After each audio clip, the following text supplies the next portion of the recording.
coming that way. Yep. Yeah. Rejoining right now. And then CJ Stites should be joining in from. Okay, great. Before you start your presentation, I have a little bit of a script. I don't see another attendee. So I call the September 11th, 2024 Bremerton City Council study session to order. Study sessions are always open for the public to attend in person, or you may choose to listen in and view remotely. Any of the items approved for action by council tonight will be placed on the September 18th, 2024 City Council meeting agenda, or as otherwise determined. And please note that tonight's agenda was amended to postpone item A2. Questions or comments by the public may be submitted at any time on any item by email to city.council@ci.bremerton.wa.us. And Zoom recordings of study sessions will be available online within a few days following the meeting. Tonight we have Councilor Eric Younger and Councilor Michael Goodnow absent. Yeah, you're going to do the great. Oh, you're. I'm on. She's already there. Yeah. Promoted. We have another. Yeah. Well, the first item is our guest, so we're okay to chat about it a little bit. We're just trying to make sure that our guest can present. Our first guest here, we have a presentation with Joyce Oswald, MED, Certified Business Advisor and Kitsap Center Director, here to present item A1, which is an overview of Kitsap Small Business Development Center. We have a presentation kind of expectation of 10 minutes, including council Q&A. If we go over a couple minutes, nobody's going to shoot you down for that. So, and do we have everybody? Oh, here we go. I think you're the person? No, I don't. Should be queuing up there. Okay, do you have word with them that they are queuing up, or do they need a Zoom code? She's having a hard time getting in. Okay, all right. Are you able to? Great, you're able to get your presentation up. Perfect.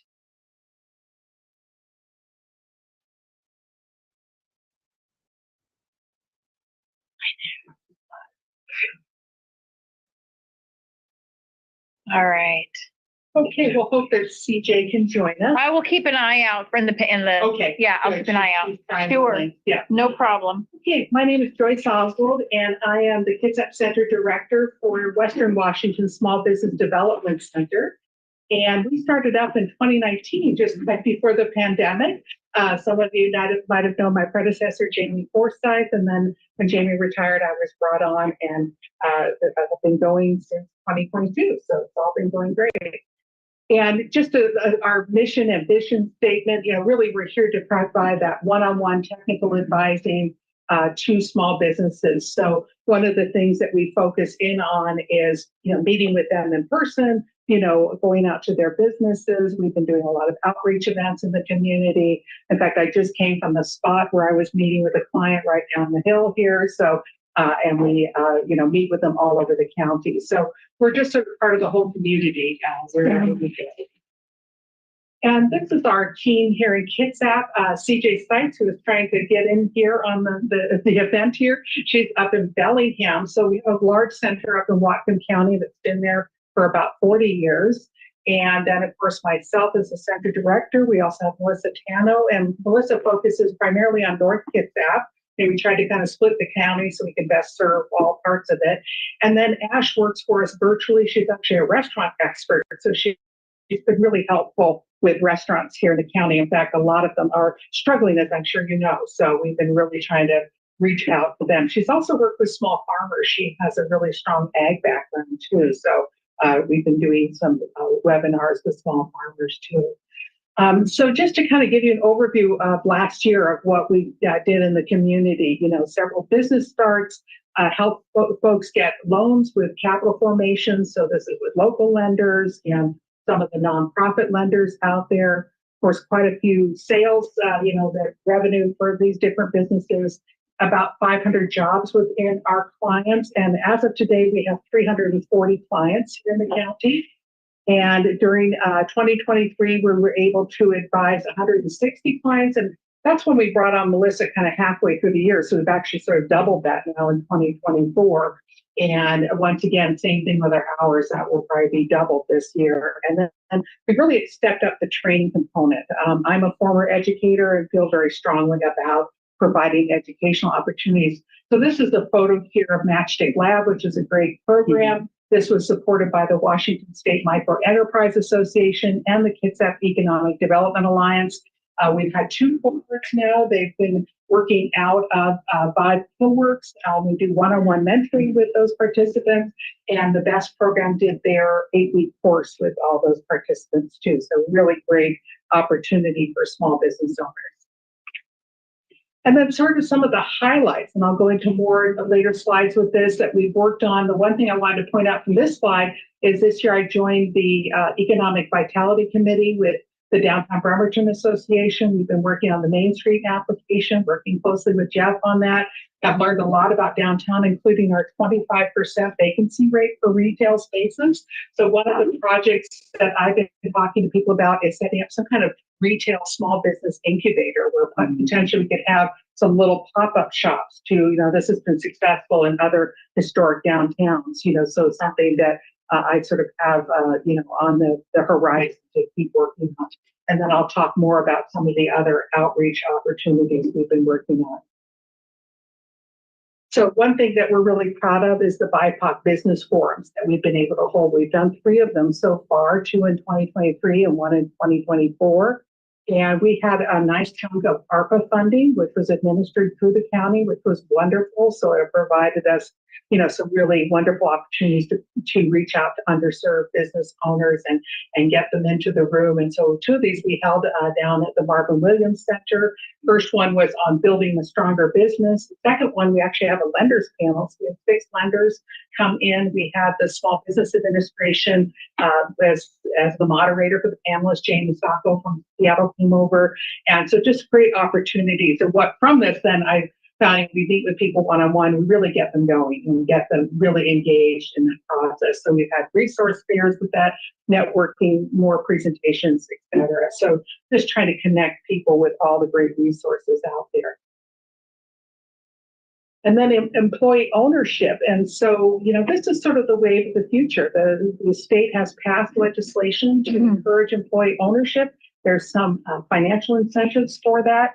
And, I really think that's the wave of the future, to have employees more vested in their workplaces. A great example here in the county is State Boats that is going to an employee stock ownership program. And so they're working on that. But I think there's an opportunity for smaller businesses. We're running into a lot of businesses that are basically looking at succession planning. So they would like to have the employees take over. So we've been working with the Northwest Cooperative Development Center. They're out of Bellingham and Olympia. And there's a new employee ownership center that's actually being run out of the Whatcom Community Foundation. So we're partnering with them. I'm a former tax accountant, so this is kind of my area of expertise, and everybody has tax questions. No lack of interest there. We do. Yeah, exactly. So I've been holding workshops all over the county. I think there were 7 of them in 2023. I've done several more in 2024. We'll continue to do them. What I've been doing is doing them in conference rooms around the county, like at banks and other locations. But then also like with the Matchstick Lab students, I've done a workshop also with the best students that are over at Kitsap Community Resources. And so the idea being, let's get good information out there. Recently, we also held one with the Washington Department of Revenue at the Kitsap Credit Union offices. And that was really terrific because we had a whole room of small business owners talking about business and occupation taxes, sales taxes, and to realize there's great people out there to help them, and they were excellent questions. So really fun to do these workshops all around the county. And then another topic that I think we're all quite aware of, we've seen some recent movement in this area, is cybersecurity. I went out at the airport last week and we were told not to check our luggage because they didn't know what to do with it because of their cybersecurity attack. And so, as we know, people sometimes think, oh, I'm just a small business, it won't affect me, but of course it can.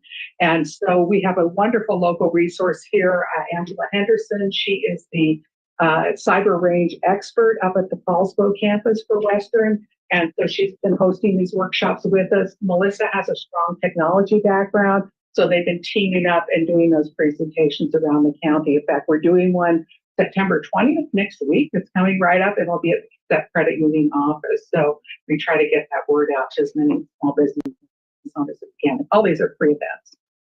And then partnering with Kitsap Community Resources, I regularly go into the BEST program, really terrific program. Work closely with John King there. and help those cohorts. Some of them either have previously been my clients or become my clients after class. So great partnership there. We've really stepped up our digital marketing. We've put things out on Facebook, to really get to those underserved business owners. I think it's made a huge difference. I notice all the time we get new people in, I just saw that on Facebook. I mean, great, and so we're really trying to connect to people who normally wouldn't find our services. So it's worked really well. And then also with we have a monthly newsletter. We have a really high open rate on our newsletter and sent over to over 2,000 contacts in the county.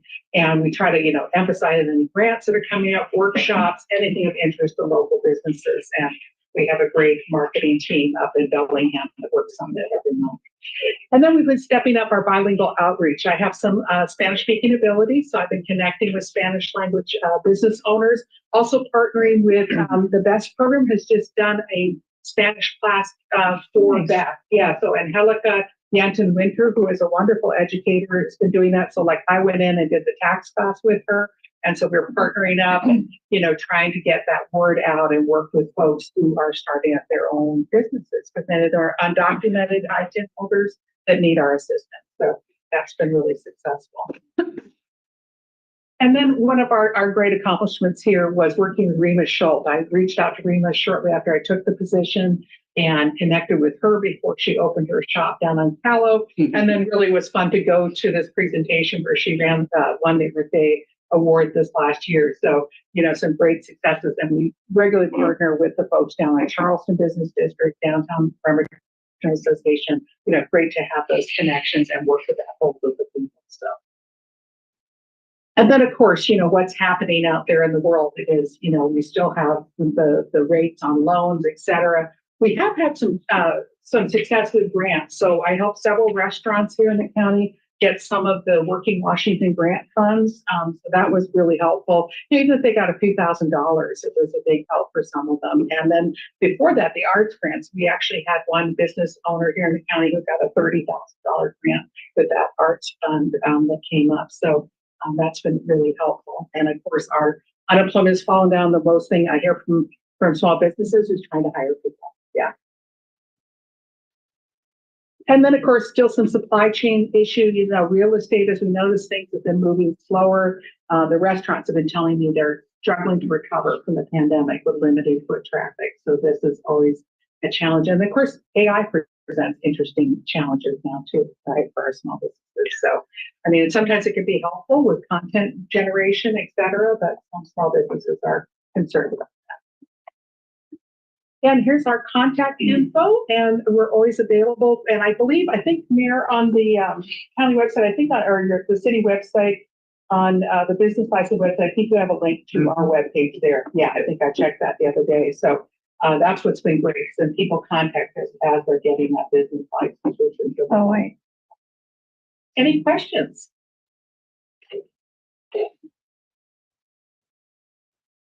I'll take a stab. So, Okay. any suggestions for I got kind of two, I guess. Coordination among chamber and DBA and yourself, and I guess I know you talk to them, but anything the city could do to help there, or is that just all the entities talking together and I'm thinking about aligning talks and just working together to present some information. Sure. So in fact, I was just talking to David, the Greater Kitsap Chamber. So what we're talking about doing is restarting. There used to be the Kitsap Business Forum in that pre-pandemic. So we're going to try to restart that again. So Tiffany just sent out a survey request to small businesses. What would you like to see? And we're planning to host that at Olympic College. So yeah, so we're working on that. The other thing that we have going is something called the Kitsap Entrepreneurship and Innovation Committee. And we meet once a month up at 5. So there's all these different players. So the chamber folks come, the downtown association folks come. It's open either virtual or in person. This next month, we're going to have WorksFirst talk to us about how they can support small businesses. So we're trying to get those speakers in to really share that information. So that's probably been the best opportunity all getting. Wonderful. Oh, that's so good to hear. Yeah. And then the small business incubator, I love that idea. It's been floated around for quite a while now, especially given some of the empty buildings. Yeah. And I know going to conferences in other cities, the ones I've seen seem to be a partnership with that city, and then groups like yourself to get it going. So I don't know the next steps to really kick that off, if we need to look for grant funding or just building owner that's willing. All of the above. Yeah, okay. Yeah, I think that, and that's the thing with looking at these vacant buildings when we're doing that inventory. It's like, okay, what building would be appropriate? Could we approach that owner? Yeah. But then, I'm sure there'd be some cost to getting that up. I think it would be great to partner with Olympic College too. Like we could maybe make that an academic program where we could get some college credit and all that. Somebody walk in and be like, oh, I don't maintain the building. I'm going to just pay a small rent and start up a little physical space. And yeah. Yeah, it gives them a chance without getting in over the fence. Which I yeah. think would be great. Yeah. Yeah, and I'm thinking with the SIOP project, there should be a lot more workers here downtown. I'm hoping that they'll rent some of the office space down here. So I think that will really change downtown. I'm making eye contact and nodding. Okay. So that's the cue. Okay. Yes. Hey, thank you very much for your presentation. How can we be of use to you? How were you hoping we could be of use to you? You guys have supported us financially, a small amount every year, and that's helpful. Of course, we would love a larger amount just because we've lost our ARPA funding as of October 31st. This is always the challenge with federal grants. They run out. And so we'd like to keep the same level of staffing and funding. And so I believe we're submitting a written proposal to you guys this week. Yeah, so that you'll have a chance to look at that. But that's probably our only challenge. I think we've had great partnerships with everyone around town, great support, just keeping the program staff. Yeah. That's great. And as of course you know, because you've been talking to Jeff, revitalizing some of those empty downtown buildings is one of our 24-25 goals. So that fits right in. Thank you so much. Sure. And could we have maybe CJ introduce herself? Yeah, and I almost promoted the wrong person, but CJ is in now. So hello, CJ Sykes. Oh, yes. Good evening. I'm sorry I couldn't be with you all tonight, but I wanted to join you and say thank you for the continued support of the program. I think Joyce is doing an amazing job in the communities with their team out there. So thank you all for your support. And Joyce, it was a great presentation. Thank you. Okay. Any other questions, counselors? Go ahead. Yeah, Denise. This is often a question, as long as we've teed up that there may be a request, coming. It's always the question that I face. It's a good one. If for whatever reason we and other entities aren't able to kind of supplant that loss of ARPA funding, which of course would never really meant to continue year after year after year in a budget. But what would the impact? I'm all about what will the impact of something like that be on Bremerton? Have you mapped that out? It sounds to me like you're looking at a potential loss of revenue and gearing down for that. And just wondering what you're going to do if we can't raise the award. CJ, did you hear the question? Could you answer? I did. I'm happy to take that one. So of course, we've been thinking about that too with, the cliff of the ARPA funding, and I appreciate your question. So at this point, we have a little bit of money that we, are putting towards it. We are not fully funded to continue operations with another advisor. However, she's busy. The capacity is there. So we're doing everything we can. We do have a little bit of runway. So we're looking at different grants. We have a pretty large ask out to Kitsap County and with the Department of Commerce. We're continue to be talking to all the cities and all the counties and the ports to help with this funding. The model has always been we can pull a federal dollar down if we get a local dollar. And so we sure hope to do that. We think the need is there. We've demonstrated that case. So we'll be doing our best. If the worst case scenario happens, after we have this bit of runway here, I would say about 6 months that we had to keep looking. the worst case scenario would be we would have to do a reduction in force, and that would likely mean waiting times for people. At this point, people can get in a few days. So, but we're going to try really hard to make that not happen. Thank you. And thank you for the, obviously you have been discussing it. Thank you for that information. It's reassuring. Thank you, Ms. Seitz, for joining us, and Ms. Oswald, thank you as well. If we have any further questions, we can email you directly. And I appreciate your time and the work you do for our small businesses. Thank you. Yeah. Thank you very much. Good evening. Thank you for your time. Okay, item A2 has been postponed to the September 25th study session. So I think there's going to be some a report that's going to come out. Is that right, Denise? It's out, and we're going to be briefing over the next couple of weeks on it and come back at another study session. Great. So agenda bill briefing. So we've asked for kind of a maximum of 5 minutes for the presentations for the next few. There was item B10 that was given a 20-minute time period, but we're going to go ahead to B1, IT manager, kidding, finance director, Mike Riley stepping in Multiple hats. for Dave Sorensen here to present item B1, acceptance of FY fiscal year. That's what FY means. 2023 state and local cybersecurity grant. Finance chair is not here. Who else is on finance? Dane, are you on finance? Was this discussed? Both of our finance peeps are gone. So was this discussed in finance at all? I don't recall. It was a light briefing. I think a light briefing. Okay. Yeah, maybe Very quick. very. All right. This will be too. Go for it. So I'm here to present for Dave Sorensen. Want to be here. He's out sick. See, Hans jumped on just in case we have technical questions, but hopefully not. So real simple. We've been chasing down cybersecurity grants. Been successful in doing that because the last successful project we had, they'll do that report. We were successful in receiving just over $200,000 in the next round of cybersecurity funding with no match. So the state has approved. We got notified. The state's going to match that. What we would have had to match, they're going to match it for us. So no financial burden to the city of Bremerton.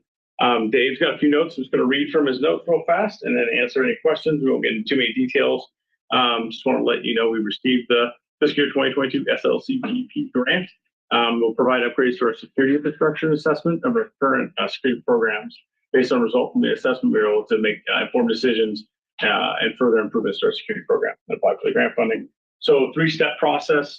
You see that line in the agenda bill, but really deploy an NDR system.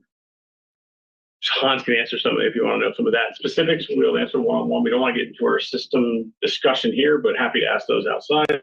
But deploy NDR, the monitor respond to threats 24/7. This is the upgrade to our current systems, be able to deploy IT operations software to improve logging, reporting, and administrative functions, allow for further automation for quicker response times. And lastly, end-of-life switches. We typically do this on a flow, a few here or there, just because they're costly with budget. We'll be able to replace our end-of-life switches one time to get those all up to speed, up to current date. So again, as I said, the state legislature voted to move the matching funds for these grants. There's no financial match required for the city of Bremerton. In the last piece I said there, it has, and here's, I'd like to point out, say a need arises. We cannot elaborate on the current configurations, but happy to meet one-on-one to kind of talk through some of the things we're doing. So Fantastic. Counselors, questions? Okay. Well done, honey. All right. Consent? Well, I kind of feel like it's such a big deal. You know, it's wonderful that we're investing in this and that it's not costing us anything out of pocket. And I'm certain that y'all were ready. You know, this is the way to go with this money, thorough, exhaustive, all yada, yada, yada. yeah, if we turn to look at Hans and his team and Dave's team, the last couple of years, historically, we've not chased grant funds for IT. In the last couple of years, we have, and that's been spearheaded by the IT team. And Hans directly has been researching with Dave Sorensen, and they've been very successful in moving forward. So thank you, Hans, and thank Dave when he's feeling better. So I'll see him soon. So Thank you. Consent? Consent. Okay. Congratulations. Yeah. Yes. Okay, next up, and I'm going to set the expectation, y'all, that at about 6:30, we're going to take a break. So I just want to give you that heads up right now. B2, we have Captain Aaron Elton here to present interagency memorandum of understanding for license plate scanning between Washington State Patrol and Bremerton Police Department Public Safety. Was this discussed? I don't I don't think we did discuss. Okay. Public Yeah. safety. No problem. Yeah. Yeah, no, this was a thing that probably why we didn't discuss it, because when the MOU came to me from WSP for us to be able to interface and work together on this, the question became, was this an item that needs to go before council? And so I reached out to legal, Okay. and then it went through that process because they deemed it was. Okay, okay. So at the time we last talked, I didn't know that. No problem. Feel free to start your presentation. Yeah, so this is an MOU about the use of information that Washington State Patrol supplies to agencies who have automated license plate readers. We do have one in our fleet. We have had one in our fleet for as long as I can remember. And so what that does for us is it's basically an extra resource, kind of a force multiplier, allows us to be a little bit more efficient. What they provide is information on stolen vehicles that may be wanted in crimes, vehicles associated with criminal investigations and wanted persons, and also people that are missing and endangered. And so a quick explanation of how that works is this equipment is on a car. That car is obviously driven around by the officer during their shift. That automated license plate reader scans plates. And if a hit for a wanted vehicle associated to any one of those things comes up, it will give an immediate alert to the officer, and then he can hopefully respond, find that car, and deal with whatever it is that we need to deal with. So in order to do that, we have to have this MOU between State Patrol and Bremerton PD, and that's why I'm here to hopefully get that. Okay. Go ahead, Denise. Any pushback? Yeah, from, would there be any, I'm just trying to imagine, is there any, I don't know, Imagine- privacy, Yeah. I imagine the first thing that anybody might want to ask questions about would be privacy. How long do you keep the information We currently keep the information forever. So of all license plates or just ones that had hits? yeah, so any license plate that's scanned goes into the server, and it's kept on a forever basis at this point. That means that if at any point 6 months from now we have a crime, they could come back to today and say, in this area at this time, which cars were present. And so then you might get a lead to that case. The case, it's not a fishing expedition. There has to be a legitimate law enforcement purpose and something that ties it to it. It can't just be acted upon by itself, that one piece of information. Cannot do that. So yes, we need forever. Has the city attorney, any concerns with, I'm thinking of former council members, maybe, like Quinn Dennehy or others that would I think it sounds like a wonderful tool for law enforcement. And so maybe I should just be quiet, stop being devil's advocate. No, I think it's a great question. In fact, it's one of the things that comes up commonly in this conversation. The first thing is privacy. Yeah. Personally, I don't like the idea that they're kept forever, but I'm sure the rest of the council, or the majority of the rest of the council, doesn't feel that way. And it's not like we can take it apart, take bits and pieces out of it. So, well, when you look at the records retention schedule for Washington State, which is what governs all of our records retention, it is defaulted to forever. Doesn't mean you need to keep it forever, but it is defaulted to forever. I read it today, the most up-to-date version. And the reason behind it is what I explained, is you may have a crime 6 months from now that valid information or valuable information, you might have secured that today. That doesn't, and again, you can't fish for information. You can't just go, I found this plate 3 weeks ago. I think I'd like to do a little bit of investigation on this person. You have to have a valid core transaction in order to dig into that person's information. It has to be attached to a case or investigation. So what triggers the scanning of a license plate? If, for example, like a broken taillight, No, Everybody. all plates are scanned. So all of, an officer that's driving down the road can scan and run any plate he would like. okay. Okay. but this is scanning it all the time. Scanning plates all the time. And is it feeding it to some GPS system? Like, so it geolocates? I don't know the answer to that. I'm assuming that you would get that information because, for instance, Impark uses ALPR for parking. And the way that works is they roll down the street and they reported what cars are parked there. And when they come back around after a certain time frame, they'll see if the car has been moved or not. So in part, that's how that works. So I assume location is part of the data. So basically, this information that is kept forever has been going on quite a while in various other spheres, like Impark and others.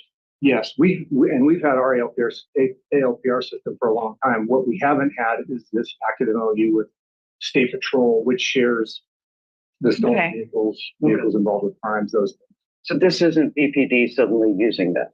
It's agreeing to share. Correct.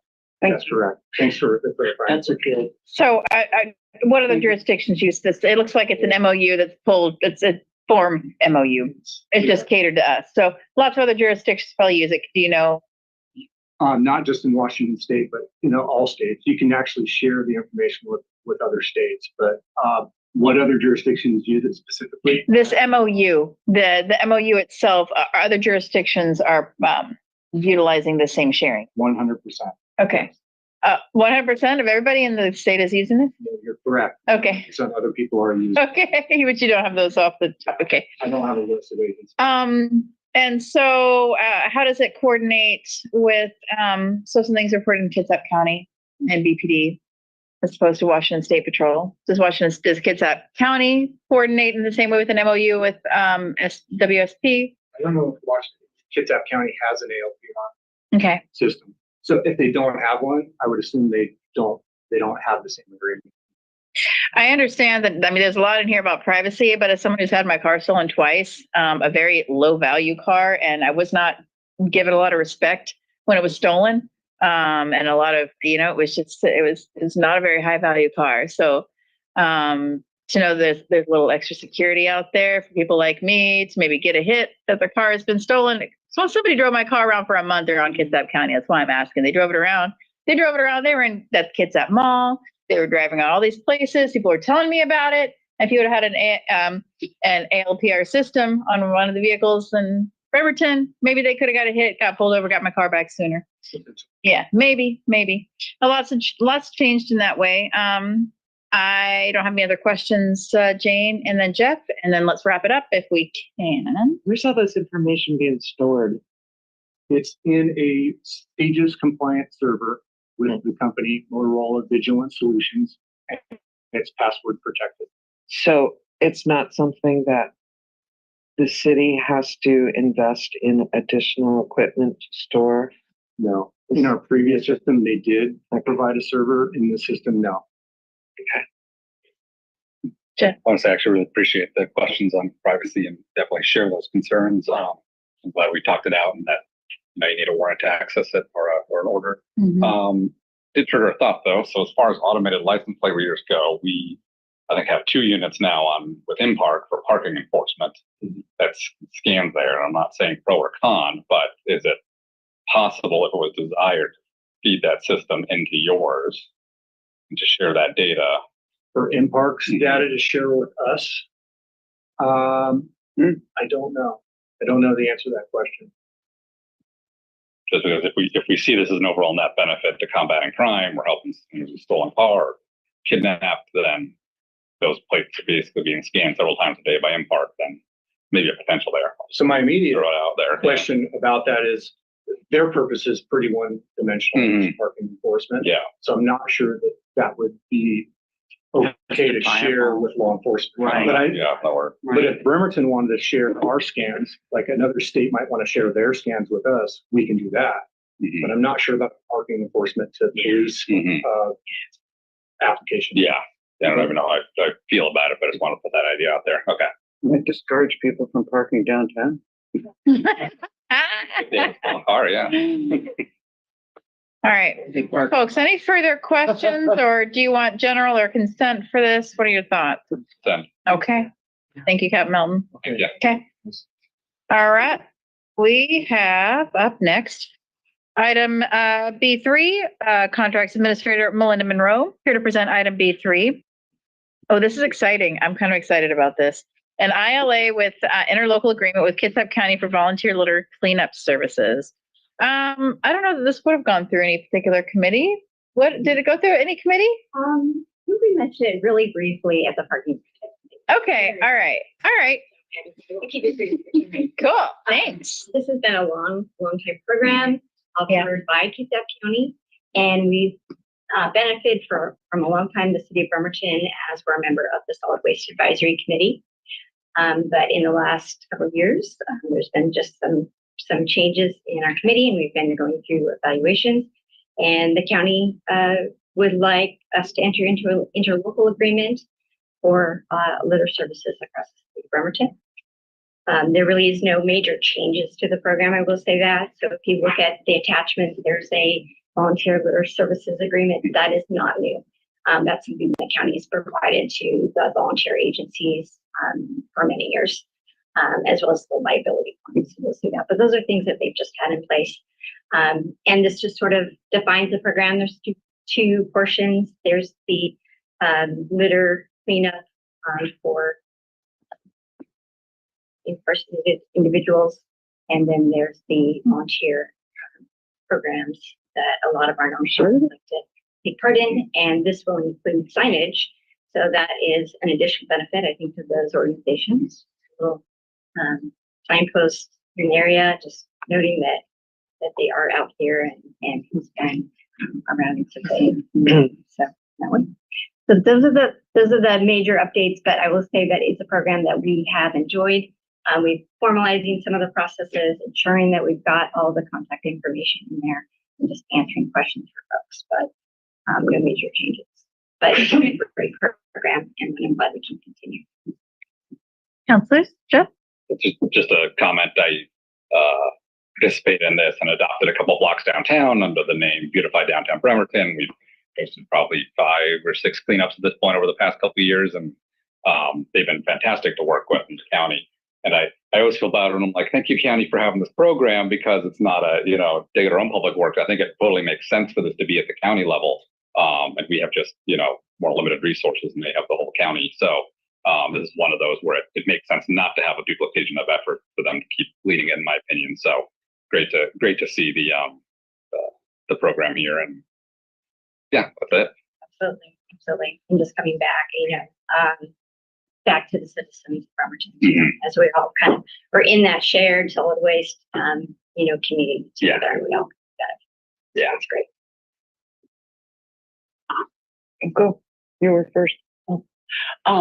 Just appreciation for not only the impact, but also it's a means of engaging with our community. I mean, they're out there. They want to engage.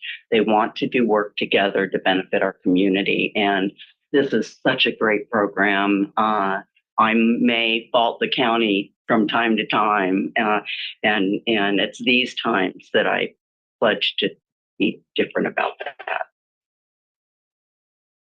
Something in my throat.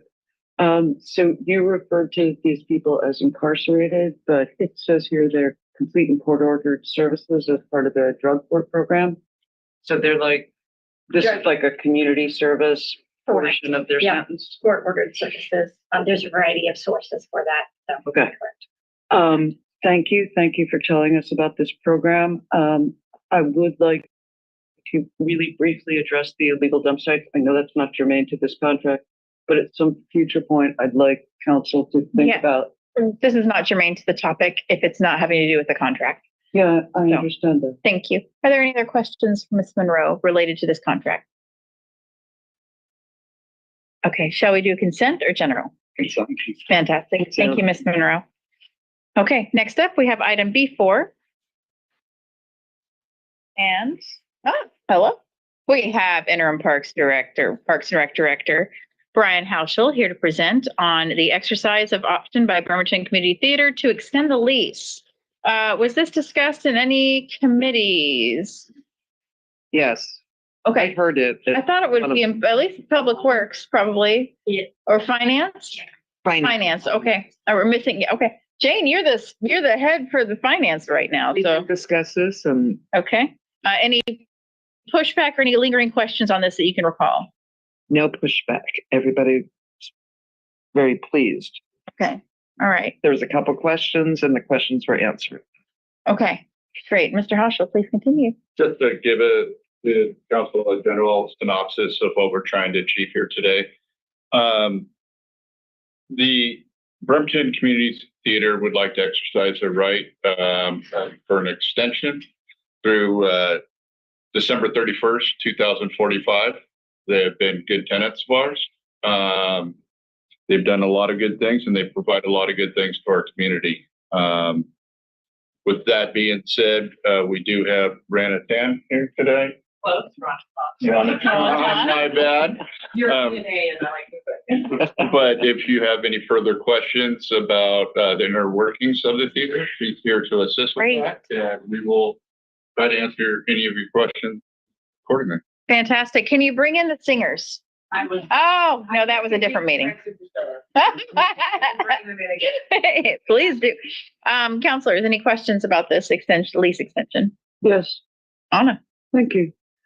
So on page 79, I was wondering, do we have use of these premises similar to what we have for the Admiral Theater and some other city-owned facilities? It's not like permanent use, but in other words, it's my understanding that at the Admiral, we can rent it for a reduced rate or possibly use it for our retreat and similar. So I'm just wondering if that applies to this community theater as well. Yeah, you know what? I think we actually do have a clause in there that says that we may ask. I've noted this clause in a lot of our leases, so I believe that is in this lease as well. I'm probably gonna have to double check that for you, but I'm fairly certain it is. Okay, so like if the employees wanted to put on Enemy of the People, like we could arrange that. Thank you. Jeff? So I want to make sure I get the math right. So there's a 7-year extension. So currently it's expiring in 2028. Then there's a 7-year optional extension that's being exercised to get to 2035, and then another 10-year extension to 2045. Right? Is that right? So if I can just clarify, the last time I was in this room was September of 2015. And I had applied and shockingly received a Birkenfeld grant of $325,000 for improvements of our theater. But that entity does not fund businesses that do not own their building. And so we were unique in that we own everything inside of the building, but the shell of the building and property belongs to the city of Bremerton that we lease. So the compromise that we came to was that if we had a significant lease extension that would show the Birkenfeld Trust that we would be in this building, even though we've been an entity since 1944 and we've been at that building since 1974, that they felt that would meet, the measure that we are a business that will continue on into the future. And with a 30-year lease extension, which is what we had requested in 2015, they said no business can guarantee they'll be around for 30 years. So they were very happy with that. So there was actually, I'm holding my phone because Josh Farley wrote an article about the whole thing. So I was trying to get my dates correct. So it was approved, the 30-year lease extension at that time was approved. We completed the project in 2016. Part of the agreement was that we show that we have done everything we need to do, which we did, and somehow it got lost in translation, the final process. I don't know if there was change in leadership here. Our board is all volunteer. I think there was some transition issues there. So we've been trying to get follow-up for this and get this signed so that we can, actually complete what we said we would do for the Birkenfeld grant. Okay. So just to summarize, this request is to stay in compliance with the grant. Okay, thank you. Councilors, any other questions? Oh, go ahead, Mr. Hoffman. This is a time-only extension with no fiscal impacts to the city. Great. Just as the remainder. Perfect. Councilors? Consent. Consent. Thank you. Thank you. Okay, next up, we have item B5, Engineering Project Manager David Powell here to present item Public Works Agreement with Pape and Sons Construction Inc. for the Lewis Avenue Sewer Replacement Project, Public Works. Any lingering questions or? No lingering questions. Okay, and you gave the head nod to it? Yes. Fantastic. Okay, thank you. Mr. Powell, you're up. So this is the contract award consideration for Lewis Avenue project. Now, we went to the Public Works Committee with this project on the 20th of August. We opened bids on the 28th of August. We had 3 bids. They ranged from just under 400,000 down to 308,000. Your engineer's estimate was 313,000, so we were right in the ballpark of the actual bid amount.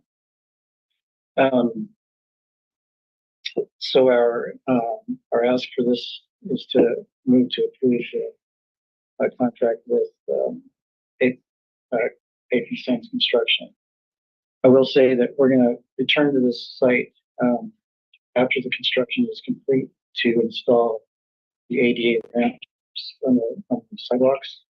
There'll be 4 ADA ramps at the return to South Avenue and across the street on Lewis. So the project is 60 days. That's the contract duration. We would start early October, assuming the council approves the contract. I'm open for questions. Fantastic. Consent? I'm trying to rush through here. One thing I want to add is this area is going to be totally repaved too. And then it's our crews that are constructing the ramps, correct? Questions? No. Oh, okay. So it was going to be that simple. Consent or general? Consent. Consent. Yep. Thank you very much, Mr. Powell. All right. Below estimate, cowabunga. Mhm. There we go. I love it. Okay, I think you're good to go. You got your consent. No questions. You thought it was going to be harder, didn't you? He's ready. All right, fantastic. Well, that was B5, B6, Acceptance of Defense Community Infrastructure Program Grant for Central Bremerton Force Main Replacement Project. Jane, any lingering questions on this, Mr. Powell? Or Yeah. okay. And Mr. Powell, please take it away. Okay, good news story. This went to Public Works Committee also on the 20th. We talked about this.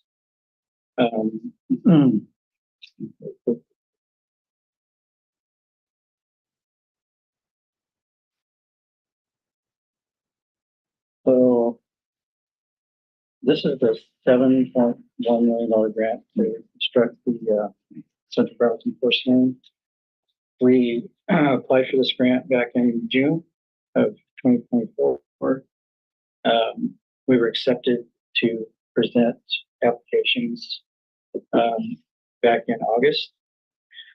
This grant is actually a competitive grant nationwide. There's 115 applications for these types of grants. So we were number 5 out of 115 with a score of 91 out of 100.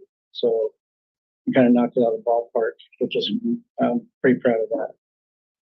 Just this afternoon, we received an email from BCC that our final grant application has been accepted.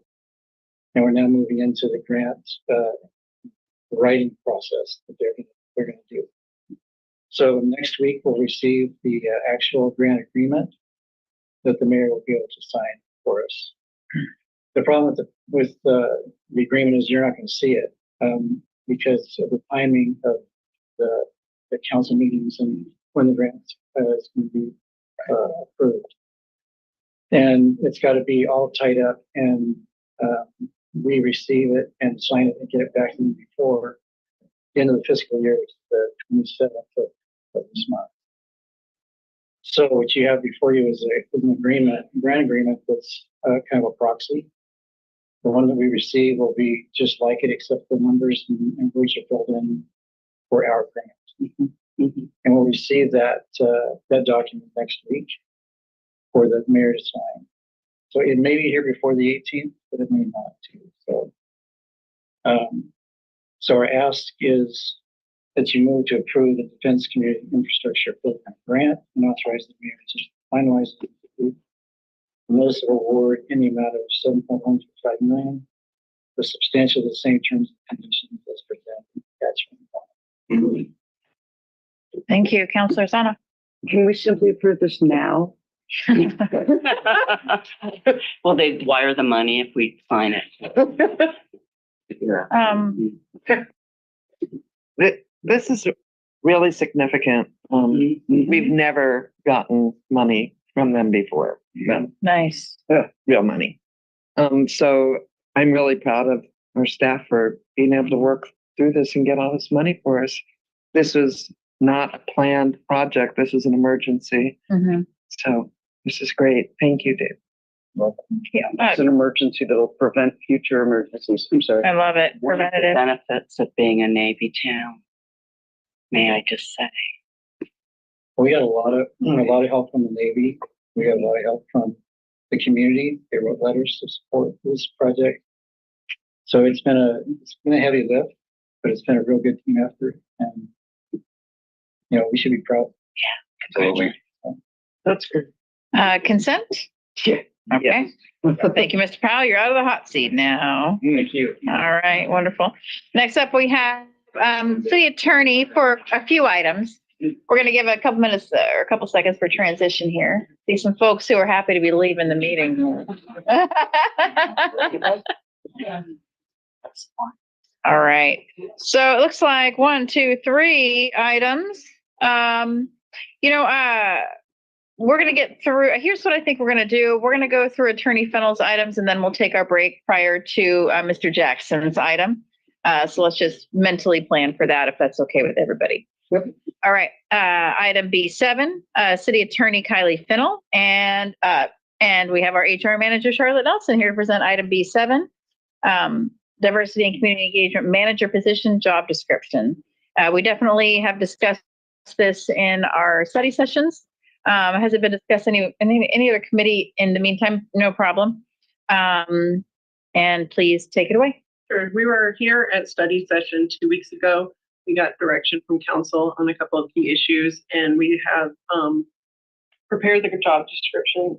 Our consultant is also still here with us if there's any questions for her, but we hope that the attached rep is what you expected from the feedback that we got.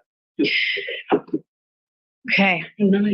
Yeah, so I think we do have some public comment. Yeah. So I think we do need to have some discussion about it. Yeah. Thank you. And so, counselors, where are we sitting now that we've received some public, we gave direction, but where are we sitting now that we got public feedback?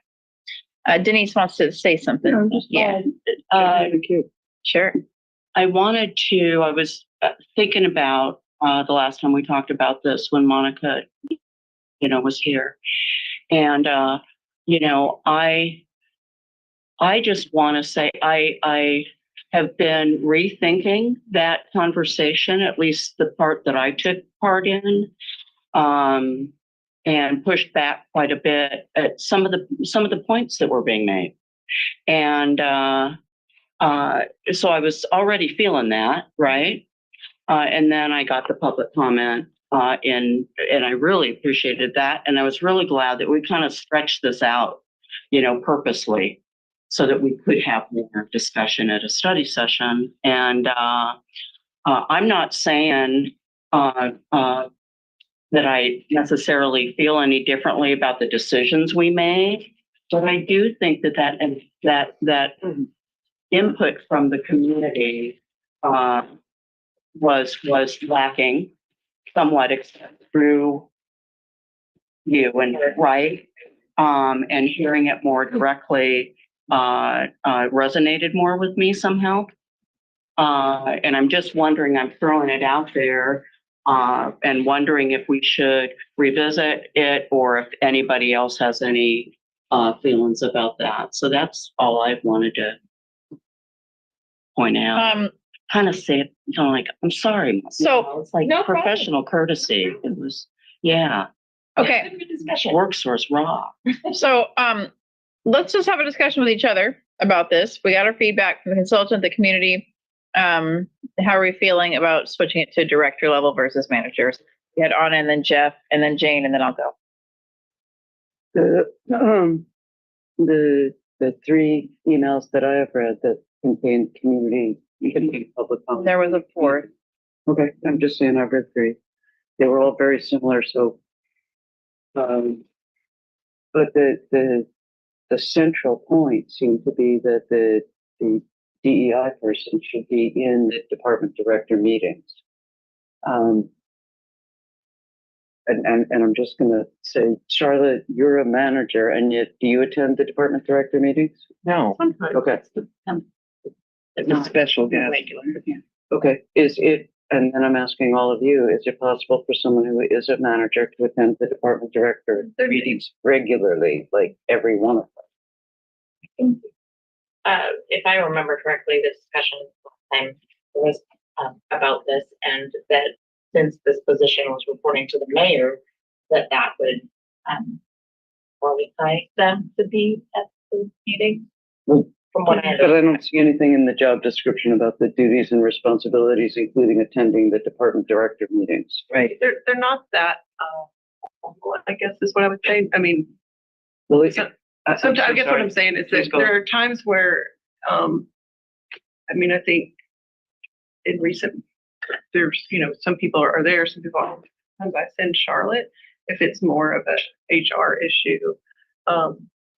Sometimes if it's an IT issue that we all need to know about, Dave Sorensen would be there. So, I don't know if it's something that sometimes we don't even have them. Sometimes we have extra ones. Sometimes it's just one-on-one. So I guess it's not like a codified formal process of everyone sitting down with the mayor. He kind of meets with who he wants to meet with that week. Sometimes I'm there, sometimes I'm not.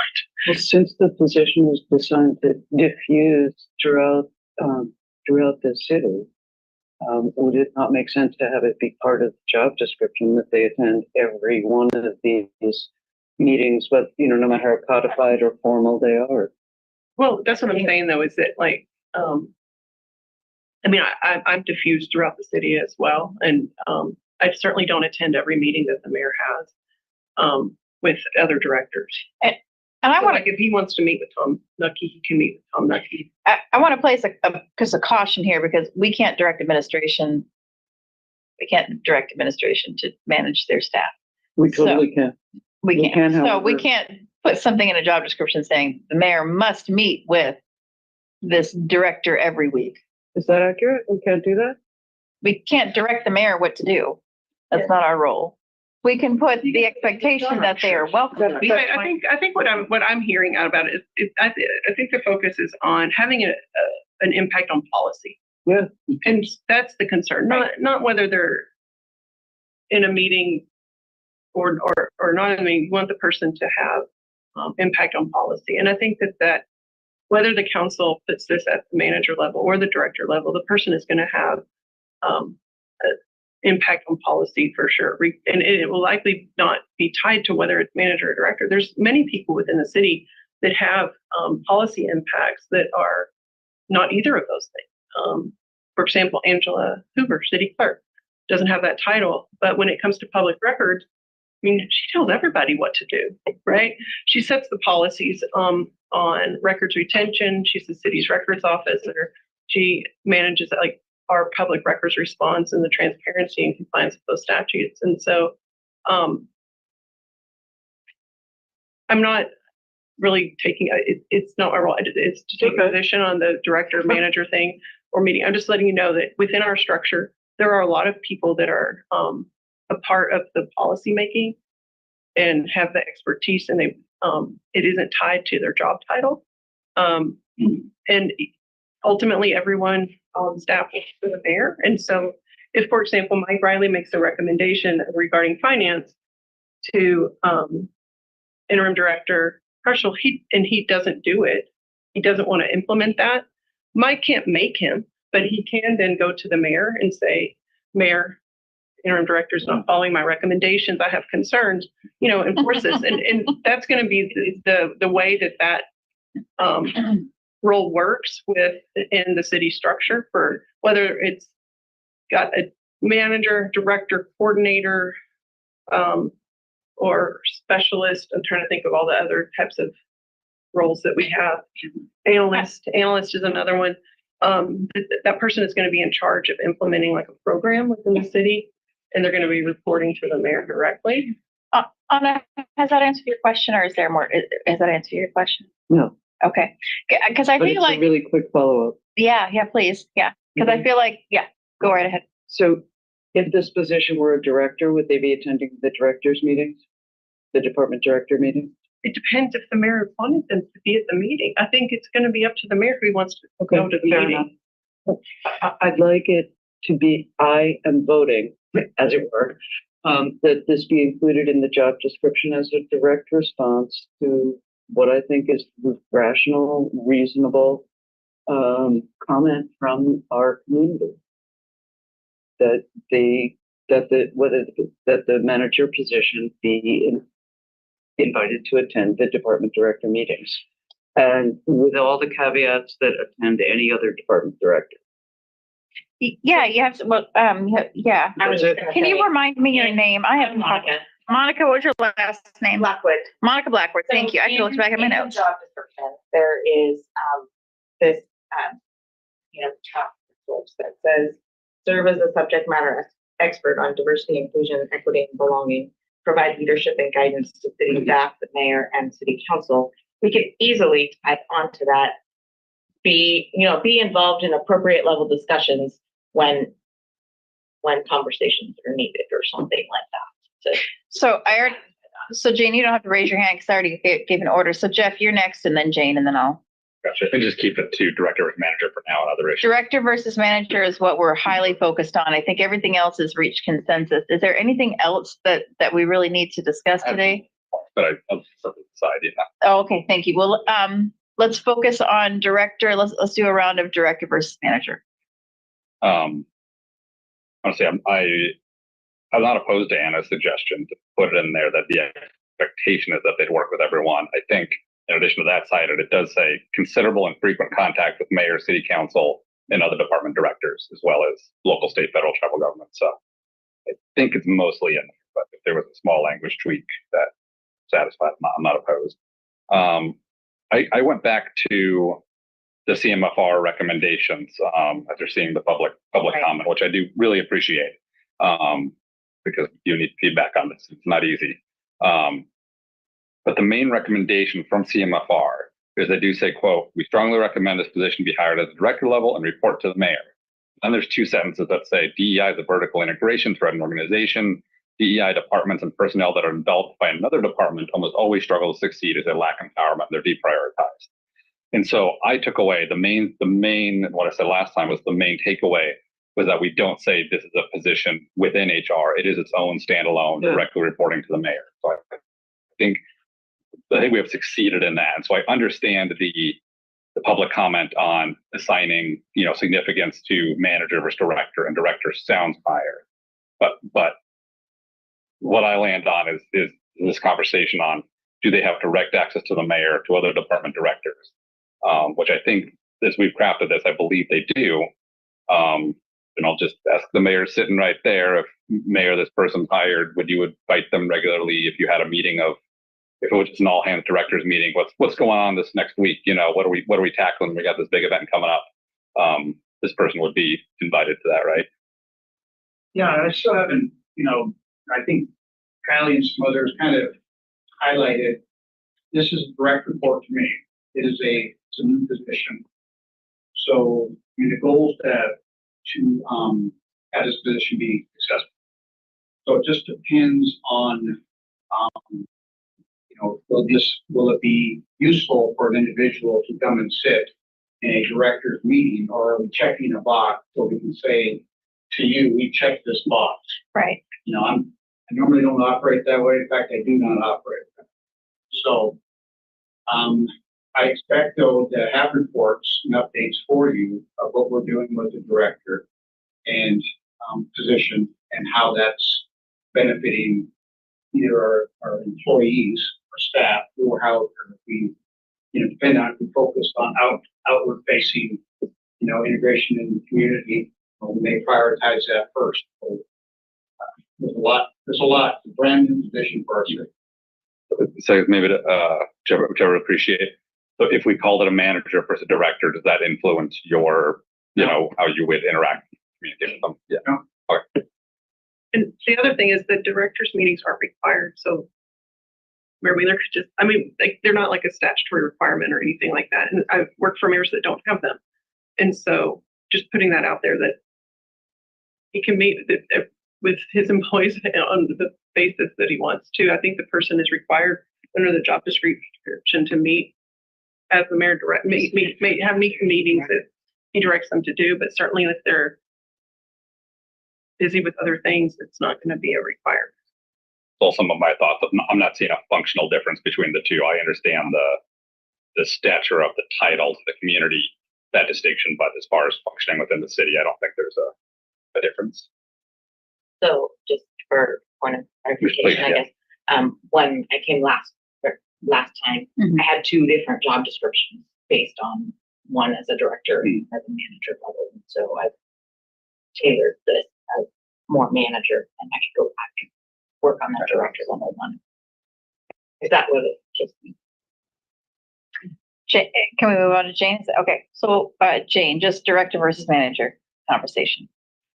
Well, I have my reservations about making it a manager.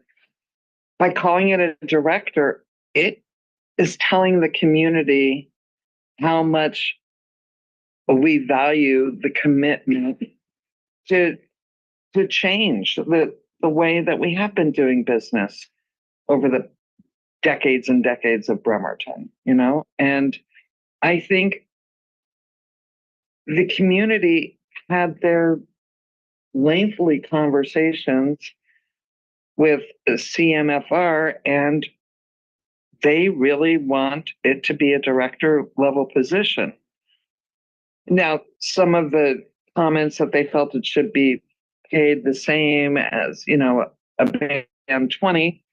I'm not saying it needs to be at that pay level, but I think there is a different level of respect when you are called a director versus a manager. And I think we should listen to the community. We wouldn't even be having this discussion if the community hadn't come to us so strongly saying that we need something like this. So I'm with the members of our community who work so hard on this. Okay, so we have Really, I know Oh, initially, but I haven't really weighed in about mayor manager or versus. manager versus. Okay. Yeah. The sticking point for me comes, I get everything that Jane just said, and I get the community's perception that it would be given a lot more respect, probably without the organization, whatever. And I've certainly had positions in those realms, and I get that. It's perception. What I want to look at is the level of work that's going to be expected. And the other thing that we have to look at in an organization with any more than one employee is how this fits with the rest of the organization. How is this going to impact? Where does this fit? Yes, we want it reporting to the mayor, but do these job descriptions between the directors look so? This one supervises, 100 people. This one's and has a budget of millions of dollars. And this one supervises more than, I don't know how it's structured, but you've got directors that supervise very large departments, and it's not just filling out performance evaluations if you do it right. And then managing a budget, I can tell you, it takes work in it, So you have to take that into consideration if you're in charge of a large organization, and we are. And so the impact to employees and their perceptions Are we valuing this position that does not supervise a single person and doesn't have any budget yet? I know they will have a budget, but they won't have staff. Should we value that at the same level as our other directors? And I'm not sure that I want to do that. I want to value it, but I see that as being different. That supervision and management of budget is huge, a huge aspect of a director position that is missing in this job description completely. Because this is a manager job description. It's not a director job description. It still wouldn't include the supervision of people and the management of a multi-million-dollar budget. And I would look at it from a different Okay, that's what I want to hear. where, yes, you have departments who, have hundreds of employees and that director is supervising all that and they're supervising multi-million-dollar budgets. We'll take the budget part off the equation because we don't even know what this person would have a budget. Don't know what it would be. Also, this person is going to be the front face and doing so much outward activity that in another department might not exist for that director at that same level. And so it's switching responsibilities, it's switching tasks, it's switching direction of where that energy is going, as opposed to just supervising people, because there's so much more to being a director level or a director person position than just supervising people that are under there. Yes, that can be a good part of what they're doing, especially if they're doing it correctly. Like you said, this person, if they're at the director level, they're kind of more directing and managing and working with the public as their body of employees. Public's gonna love that. You know what but I mean, as far as communication and engagement and the relationships that you develop, that you're doing with employees at a strong level to keep that engagement going, that would be happening ideally with the public as well as the entire group of city employees as well. So, counselors, we have a panelist who has their hand raised. Judge Flood has her hand raised. They're not a guest in this presentation. Do we want to hear feedback, or do we want to? I'd like to weigh in on the director manager at some point. All right. So we're going to pause on outside guests for just a moment, but I do want to make space at the end of our conversation for feedback from our panelists. So here's my concern. We're missing two people from this conversation, and we have already come to kind of an agreement. So I guess I know that I've been in a situation, and some of us have been in situations where we've been gone for a meeting and all of a sudden things have changed. The conversation has shifted from what we've agreed on in consensus. I personally am with Jane on a personal level that I think that the community is asking for this to be a director level. My concern is that we're flipping this and we're missing two voices. So like I have those two, the dichotomy there that I'm dealing with.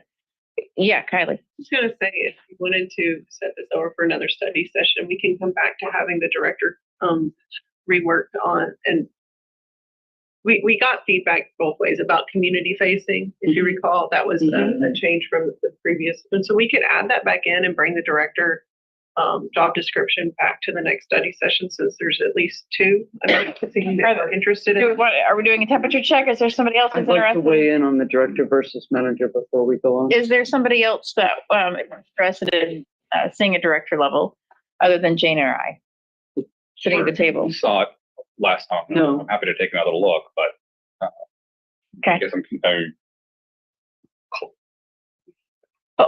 Hold on. My question was pretty clear. We have a larger percentage of us sitting at this table that want to flip it to a director, because if we don't, we need to move on. We need to get this rolling, right? We could have two. They could come back and have a manager and a director. Do you want to have another study session? I'd like to talk a little more right now on it. Okay, Anna and then Jeff. Yeah. Thanks. So when we talked about this 2 weeks ago, there was a clear majority in favor of keeping this as a managerial position. There was also a clear majority in favor of moving this as rapidly as possible, and the speed of government is not that rapid, but moving it as rapidly as possible towards a position in which this person would become a director and would have at least one staff person to supervise. At the speed of government. And that seemed like a clear majority of council was in favor of moving forward in that way. I think that I really understand Jennifer and James wanting to make a direct response to the community. And I think that if I came into a community of 435 some employees as a director with no staff, that would make it more difficult for me. Like, I would meet other directors who were managing hundreds of people, and they'd be like, so how big is your staff? Well, there's just me. I think it would create discord.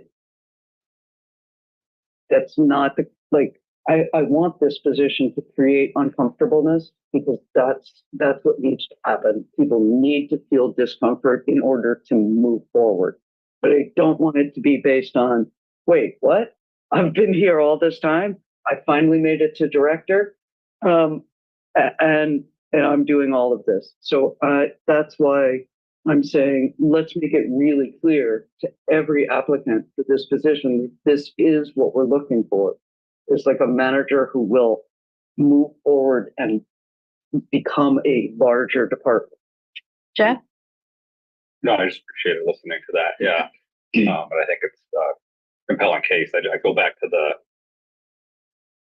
and I had some other, I think topics to discuss in the community response.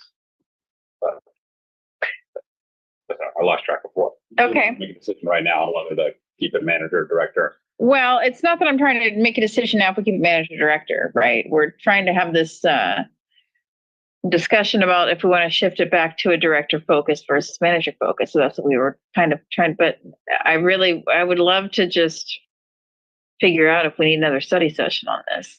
Can I ask Kylie, especially Kylie, Monica, Charlotte, the internal impact must have been part of the conversation. So if that was addressed, I guess I'm asking, was it part of the conversation? And if not, do you have any concerns? I mean, I hate to put you on the spot, Charlotte. You're our HR guru, and it's the HR. Their HR manager. Yeah, There is a level of should have been a director. Well, but there's a level of expertise that's precedent though. We got a level of expertise in a manager. I consider you the guru of HR. So, was this discussed, this internal impact or potential morale impact with other directors or perceptions internally? Was that addressed at all? Boy, and if not, why? But I won't go there. Is it no longer being addressed as an HR issue? I don't think it's going to be totally separate from HR. We're going to work. The plan is. No, is the Do you mean the impact of somebody coming in as a director? yes. Brand new with no staff as opposed to a manager? Yeah. Now the other director's mad is what they're saying. I think the mayor might. That's on me. So I would, if you choose to go director route, that's on me, and I will implement it. We'll be successful. You choose to go manager route, I will implement it. We will be successful. So that part on me as far as morale and how we all. I will say, just in that conversation, like, and I don't want to speak for the whole group. There's a bunch of directors. I know. But, It's kind of weird feeling. no, what I was going to say though is that, I think maybe that the value that we place on, our managers is being, diminished in this discussion. And I Yeah. don't think, and that's what I tried to kind of start out with, just like we just had this discussion with Charlotte. I am guessing Mike doesn't know near as about IT as the manager, the IT manager. Yes, he's the director of that department, but as far as like the deference and the impact on policy related to that area of expertise, as directors, I don't see, when I have a question about, IT, I don't want to talk to Mike. Right.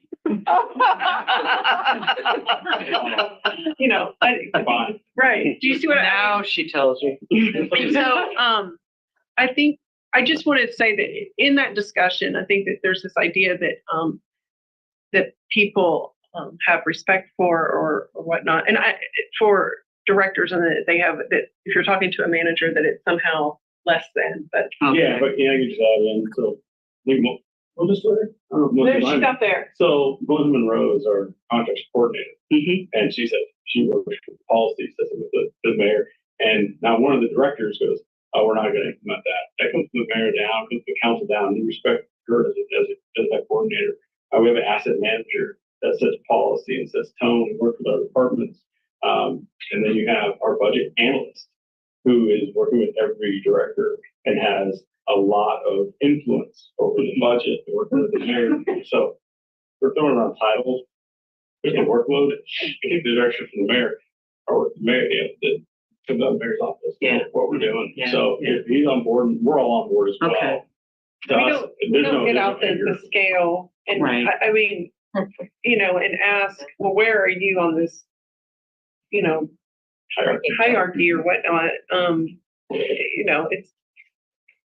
It's like, with IT, like, for example, and like what was just said with Charlotte, in other organizations, they might be direct reports to a mayor or something like that. And so it's just, it's somewhat, somewhat artificial, but the conversation was leading to be that our managers aren't implementing policy or creating it, and they absolutely are all across departments and throughout the city. And they have direct conversations with the mayor.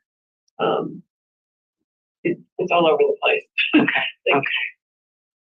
Madam Chair, I'm not sure if you said you were going to recognize any panel members, but I would surely appreciate an opportunity. Thank you. What we decided as a council is that we need to have a discussion without additional panelists that are not members of the presenting parties. So if you bear with us just a moment, we'll see if we have some space to provide feedback opportunity for you. So Jeff, did that answer your question? Yeah, I think it's extremely helpful. I think where I'm going, is I think I'm going to keep going back to the recommended report of the CMFR. And I believe that what was recommended in there as potential job description is captured under our current manager one. I mean, I'll flip them back and forth without reading things verbatim, but I think the essential function of this position, as was recommended to us by that report, is currently captured in the job description we have before us. Okay. I mean, if there are specific examples that aren't, happy to hear and adjust, but I think we got that captured. And I go back to that again, that the key takeaway to me was to make sure that they were an independent, functioning entity, not squirreled under another department. Yeah. Okay. So I'm getting the vibe from counselors that we're not going to change direction on this job description, based off of still, even though Jane and I are sitting on one side. And I don't think Jane and I are specifically on this side because of the 4 letters that we got. No, that's not why we're feeling this, right? Nope. This is more feedback from the community than is encapsulated in these 4 letters out of our city of how many tens of thousands, depending on which vote is in. And I think it's coming from a general belief that we want this position to be elevated. And I don't mean to speak for you, Jane. I just know, I understand. And so, but I don't think that there's enough momentum at this time to change the course unless there's anything else compelling that, any Hail Mary compelling arguments that you have, Jane, for this group? Well, as I stated the last time, this position was created because the community not only wanted it, but demanded it, especially after the unfortunate way that the REAC committee went. So, I mean, if it wasn't for our community members, we wouldn't even be talking about this. There would be no rush to do this kind of position at all, I don't think. So I've had lots of conversations, especially the last 2 weeks, with people in the community and even before, and I just feel that this is the position they want. They want it elevated. So here's where I'm at. I do want to wrap this up for the sake of time because we still have the opportunity to shift. We still have public feedback we're going to get at public comment at our council meeting. Okay. So we still have time to alter this if we want to. It has not been voted on, yes or no. So Jeff, my question to you regarding, are you just, I'm trying to say this so it doesn't come off like disrespectfully, because I am ready for a break, but I also made a promise to go through the next two items. But you have some points you want to make on the public comment. But I'm wondering if that would change anything about the conversation that we're having now, because the biggest point that we're really trying to kind of get at is, do we want to just switch it to director versus manager? But I want to give you space because I know you have some points that you want to make. Yeah. If you think it's going to be beneficial to this conversation. So a couple things there. Okay. And I'd appreciate just a little extra time on this. I think it deserves an extra time for discussion. It's a big deal. It's a new position. I don't want to punt it 2 more weeks. If we can keep some time now, if the rest of council's okay with that. If we need to take a break and come back to it, I'm okay with that. But I think we're on a good roll here, having a good discussion. A tough one, right? And it's not outside. It's about trying to figure out how to carry this forward. But I do want to ask Jane, in those, because I appreciate you having those conversations. Is the essence of those conversations of folks feel, director is the highest title you can get, and therefore we want that because we want to make sure the value of this position is highlighted, or has there been specifics about the job duties and responsibilities that both different? Okay, both. There were several people that I talked to felt that we were really watering down the position with the discussion that we were having 2 weeks ago. And they want to make sure that whoever is hired in this role, that they're present in all types of situations so that you've got an equity lens on everything. I mean, there's little decisions, or it looks like a little decision that in the end turns out to be a huge decision. So I'm going with the things that they've told me, and they feel that a director is what they asked for, they agreed to, and they feel that they're being disrespected. Appreciate that. And that was from more than 3 people. I know this was a direct question to Jane, but may I also add my side of it, and which is we don't know who our leadership is going to be in 10 years.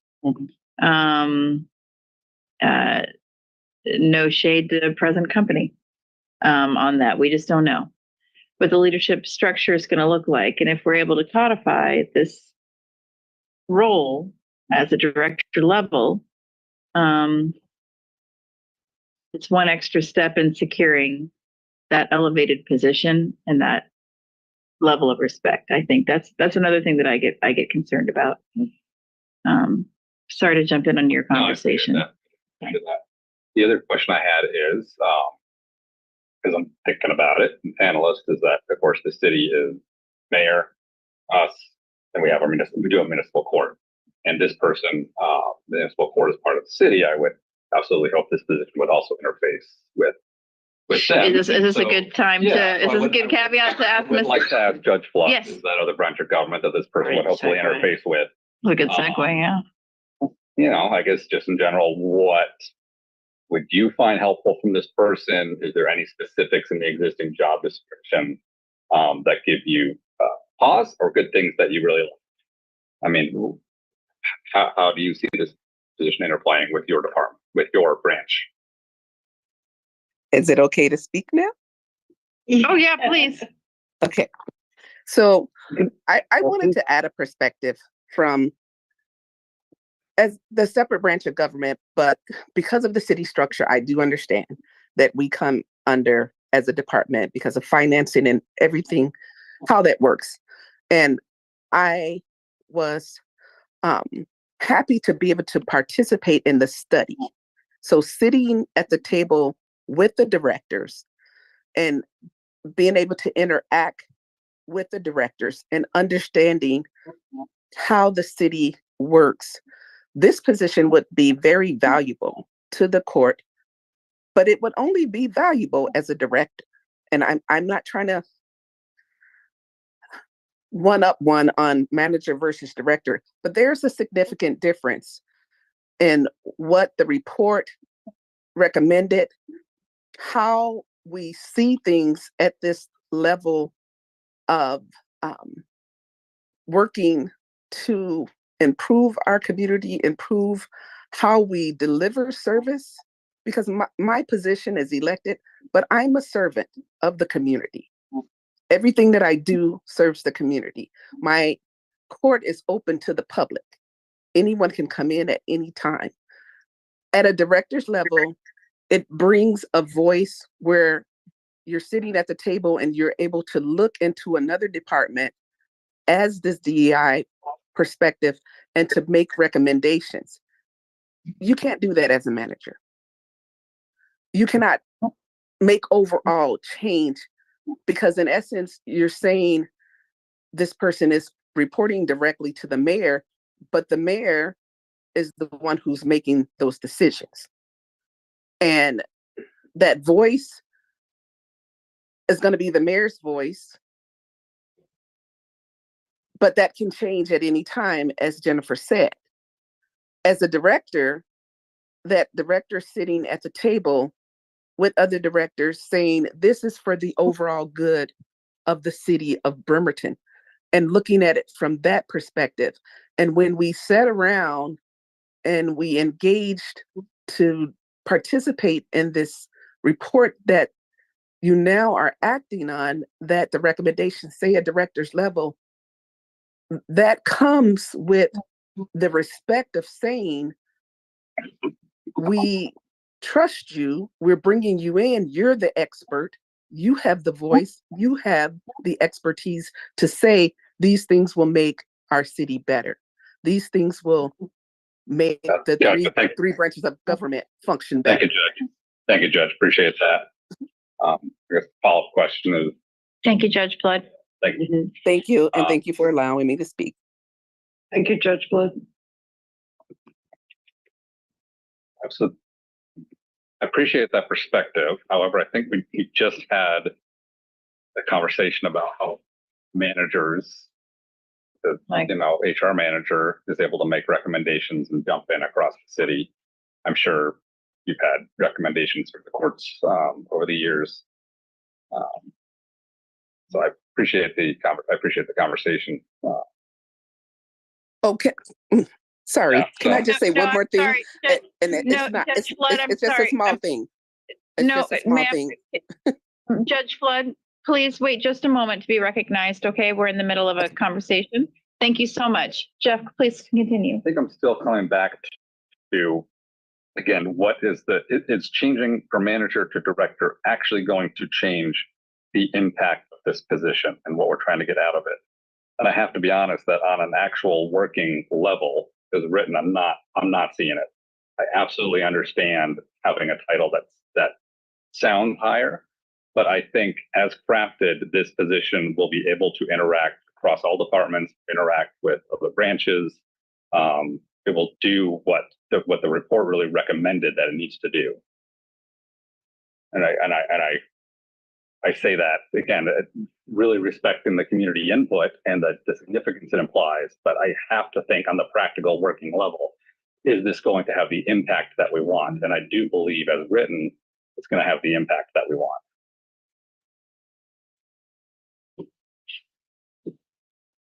How are you feeling, Denise? You know, it's a tough one.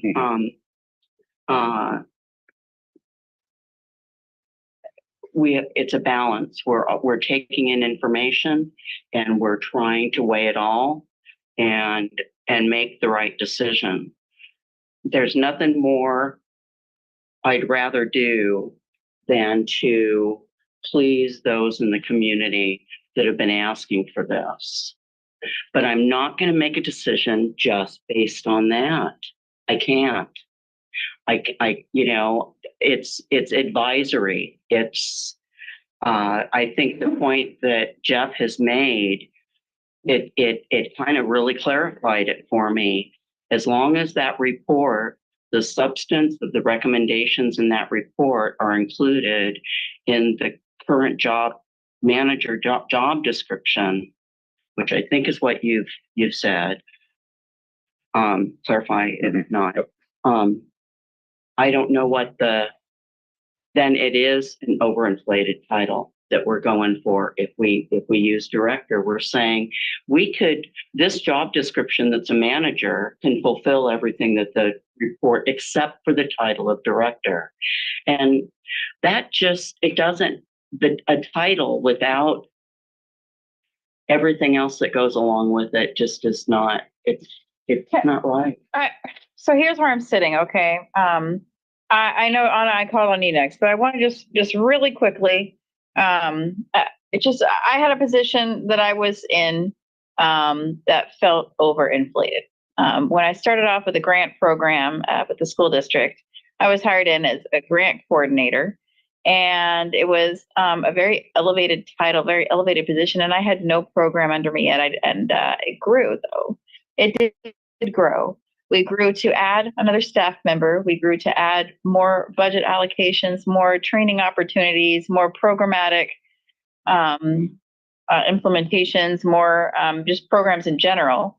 And it felt like a lot at first, and it was kind of seen as like, well, but once the program grew, it did gain a little more respect. And I'm just sharing that story because it kind of echoes your concerns, but also the possibility of what we're discussing, which is the growth. Anna, go right ahead. Thank you. So I completely agree with Jennifer and Jane. The manager is not enough. A director is not enough. There is nothing that we, with the budget that we have, with the power that we have, can do to offset centuries of oppression, slavery, torture. I want something stronger than discrimination. This is a first step that we can do. This council wanted this position as of 2020. Am I correct on that? Yeah. It is now 2024. We have gone through a number of steps to get here, and I, for one, really want this position filled. I do agree that that this job description, apart from its title, does follow what the CFMR is looking for. I am more than happy, again, to tell every applicant, and I hope you all agree with me, that we will support them in applying for any grant to expand their scope and to hire additional people, to find monies to give them a raise. I really would like this person to be here among us, having this conversation with us and telling us, okay, here's why I need to be a director.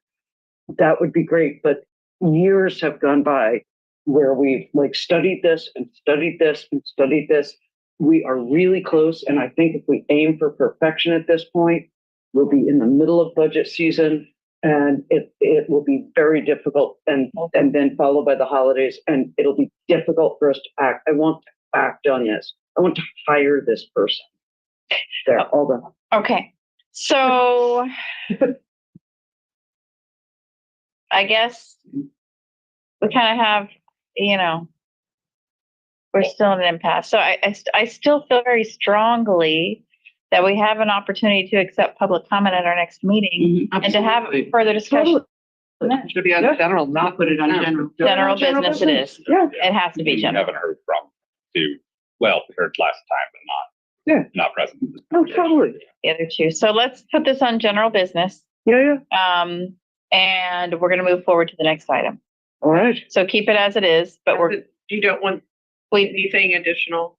I don't think that this makeup of council is moving toward that. So We don't have a majority it'll asking. either be this or nothing at the next meeting, correct? Well, we would have to come back to the drawing board for Right. a new description. So want to make sure. I just don't want exactly. to lie is what I'm. Okay, so no editing on the spot. However, that would mean we would bring it to another study session if we wanted to make any edits based on public comment. Right, and I can't edit on. I just was saying.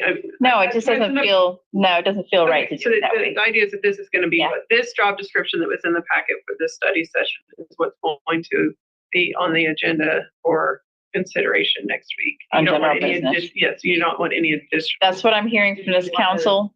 Little added comment. Yes. Okay. Wait, what was the added comment? It was that Goodbye, Mayor has to head off to the 9/11 memorial service. thank So you, thank you, Mayor. We appreciate your time when you I'll can be back. Okay, we'll be here still. The fifth bullet under representative essential duties and responsibilities. Okay, what do we want to? Is that correct? There was, my suggestion on that, the serve as a subject matter expert on diversity and inclusion, equity and belonging, providing leadership and guidance to city staff, the mayor and city council, and be a part of any meetings As directed by the as mayor. directed by the mayor. Exactly. That was Okay, the- yes, I agree to that. Does anybody else have a problem with that additional wording? Appreciate Okay, great. No, that's. And you'll have, and that'll be in our next packet, so we'll see that addition in the next packet. And we will be welcoming public feedback as this is a general business item. Okay, so next item, we have item B8 we're gonna go ahead and bang through the next two items and then take a break, okay, folks? Attorney Fennell and Financial Services Director Mike Riley, ordinance to amend BMC section 3.36.020 under chapter 3.36 entitled Contingency Reserve Fund to allow use of general fund real property sale proceeds for affordable housing, real property sale proceeds for affordable housing. Okay, I'm just trying to process all those words together. We sell property, but now has to be contingency reserve. It's a code change to allow the council to direct it to housing. Which, So, okay. Yep. Was this discussed at any committee? yes. Okay, and head nod.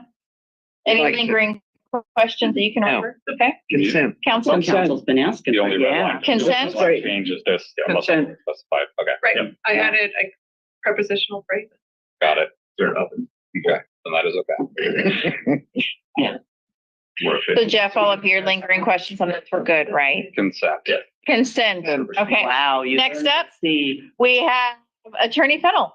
And here again to present item B9. So Brian Hauschel, hey, come on back.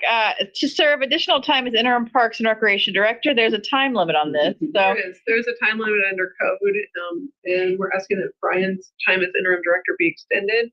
And it does not say how the council needs to do this, so I think a motion on the consent agenda is fine. It just needs that the mayor can't indefinitely appoint. Yeah. I think as an interim, I think that's what the council that had. we're gonna have a crossover. Basically, we have a crossover of, It meant after 140 days, the council gets to confirm interims as well, basically. It's Okay. what this was drafted, I think, this way so that the mayor couldn't have an interim that the council didn't like indefinite. gotcha. But in this case, the council, obviously, last meeting confirmed Tim Barker, and he's set to start on the 16th of October. Brian's serving as interim. We'd like him to serve until Tim starts. You can see the motion. I have it right now in there. Move to approve Brian Hilschel serving as interim Parks and Recreation Director until October 16, 2024. I think if I could go back and change that a little bit, I would say until Tim Barker. In case. Just in case. Yeah. You know, if he Gets a flat tire. or he's sick Yeah. or something like that. COVID, you know. COVID, there's COVID Yeah. going around like Again, yes. and so I will make that change in the Okay. packet for next week, but just to say, you know, that he would be here until Tim starts, but Yeah. we expect him to start on the 16th of October. Thank you. Yes, well, we're lucky to have you, Mr. Yeah, Houser. we are. Yeah, So, thanks for sticking you guys around. give me for another month Oh, to good. beat up on me, so thank you. No, I'm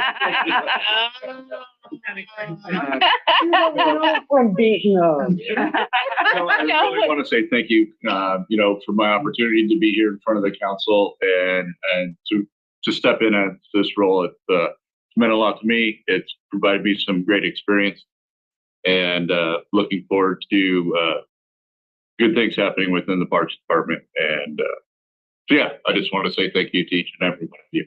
Hey, you might be up here in the future presenting on a park Oh, project, you know, so We've been lucky I to look have forward you, to man. that. Lucky to keep having you too, so. Yeah. Okay. We really enjoyed all the interactions with you, Mr. Yeah. Houser. Yeah, a lot of my appreciation for you stepping up, serving, and I'm so glad Yeah. that we have you in the city. Yeah. Yes. Thank you. Thank you. Shall we consent this one? Yes. Yeah. Okay, Yeah. consent. Thank you. Yeah. Thank you. All right, with that, I'm gonna call a break until 7 o'clock. Okay. Okay, All right. nice long one. Get something to eat, y'all. And Judge Flood, if you could please construct a letter of public comment or come to public comment on this issue at our next council meeting, that would be appreciated. Thank you. Thank you, ma'am. I will. I Okay, found out at the last Yep. minute that it was going to be on with my schedule. So thank you for Thank you. again Oh. allowing me to speak, and I'll of course. see you next Sorry week. there wasn't much time. We have quite a busy I schedule. know it's pretty full agenda. Okay, so I All right, understand. ma'am. Okay, Thank you. Please do construct a letter for us or come to public comment. Okay, have a Okay. good one. I'm gonna mute us now. Okay, bye bye.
Okay,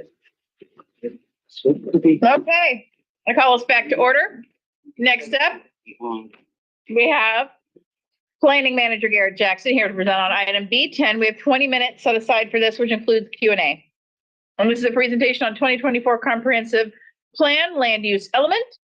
Go right ahead.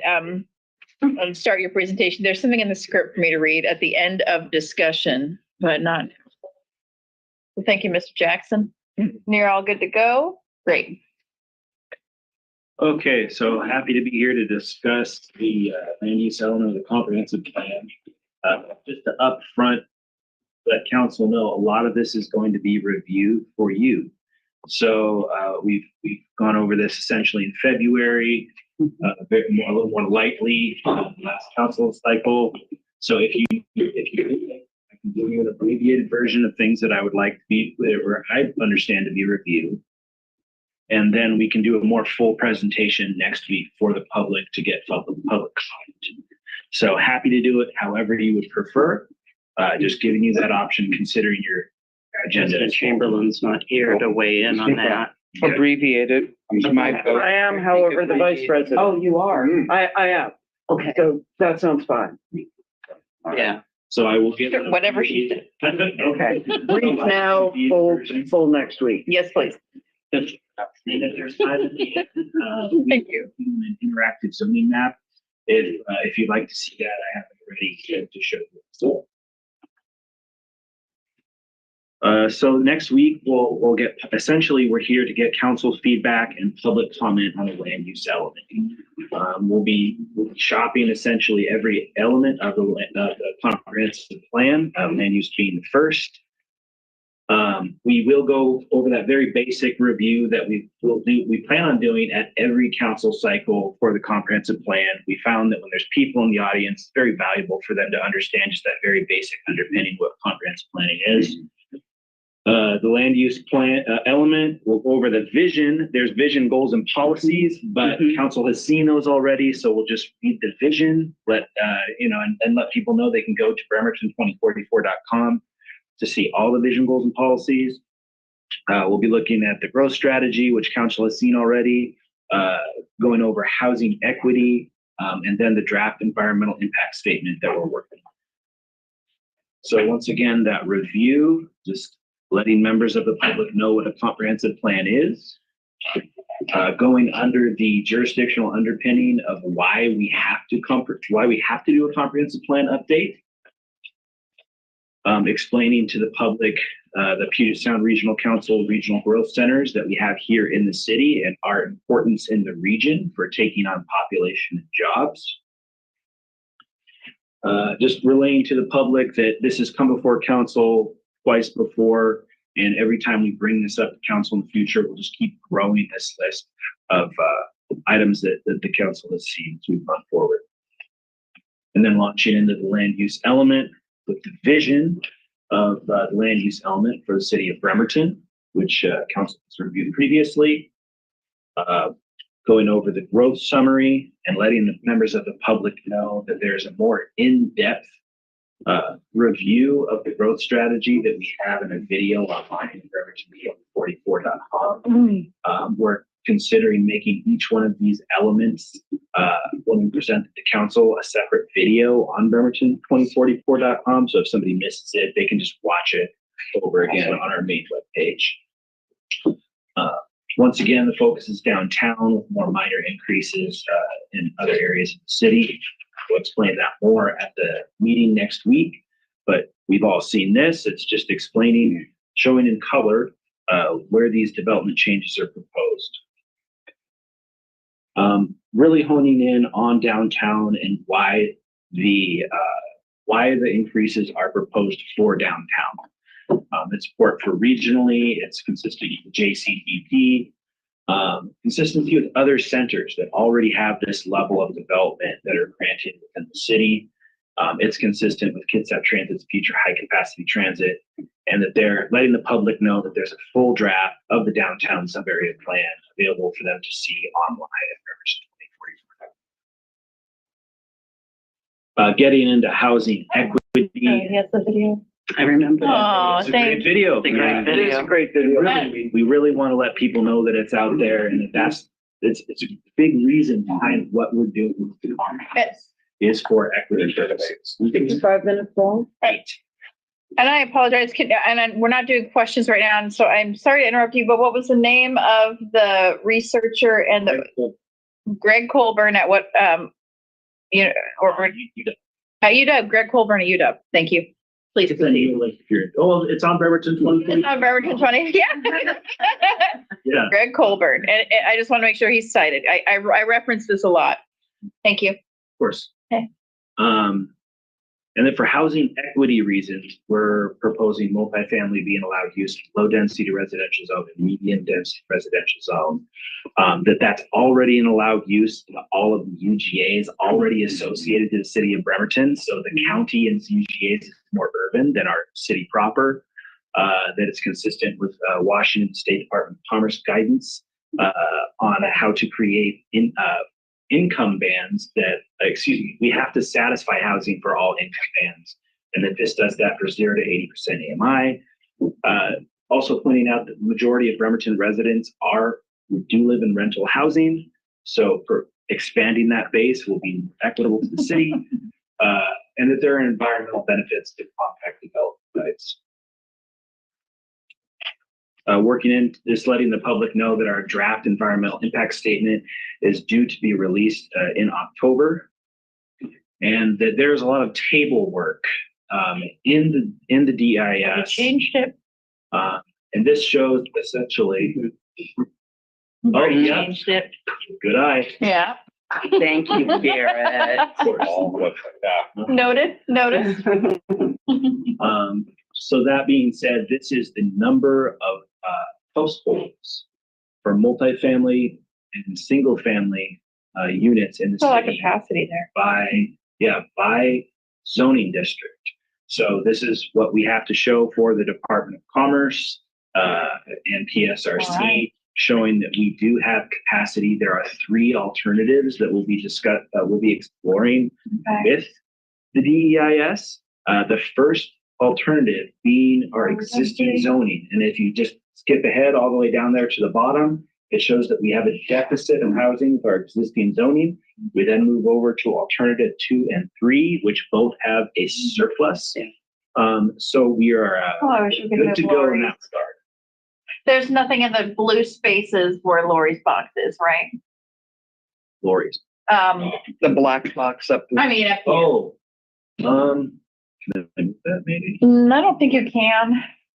No, you can't move it. It's stationary. I can push. There doesn't appear to be any multi. There we go. See, Nothing in the box. Oh, that's great. Yeah, Thank we're you. not building multifamily and So the difference is the PSIC between 2 and 3.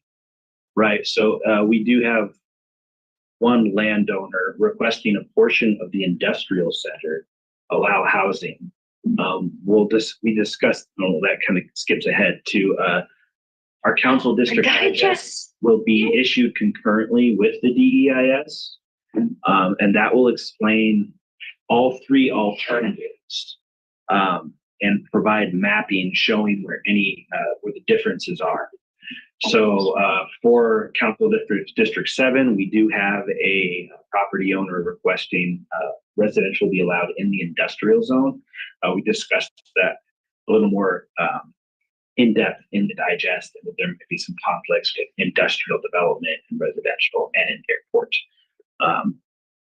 But that being said, that is the abbreviated version. I'm happy to take any questions. Okay, so council, this is the time to ask all the questions because next week we're just going to be taking public comment. And we won't be doing any digesting in front of at that point in time, because this goes back to the planning commission after this. Can you remind me of the process here? So we've got the land use element.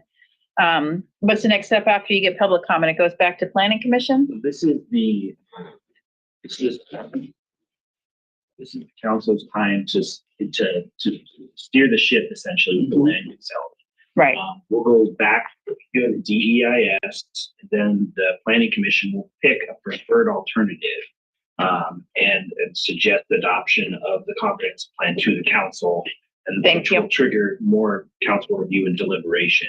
But now is the time, if you have comments about the land use element, now is the time for that to be incorporated.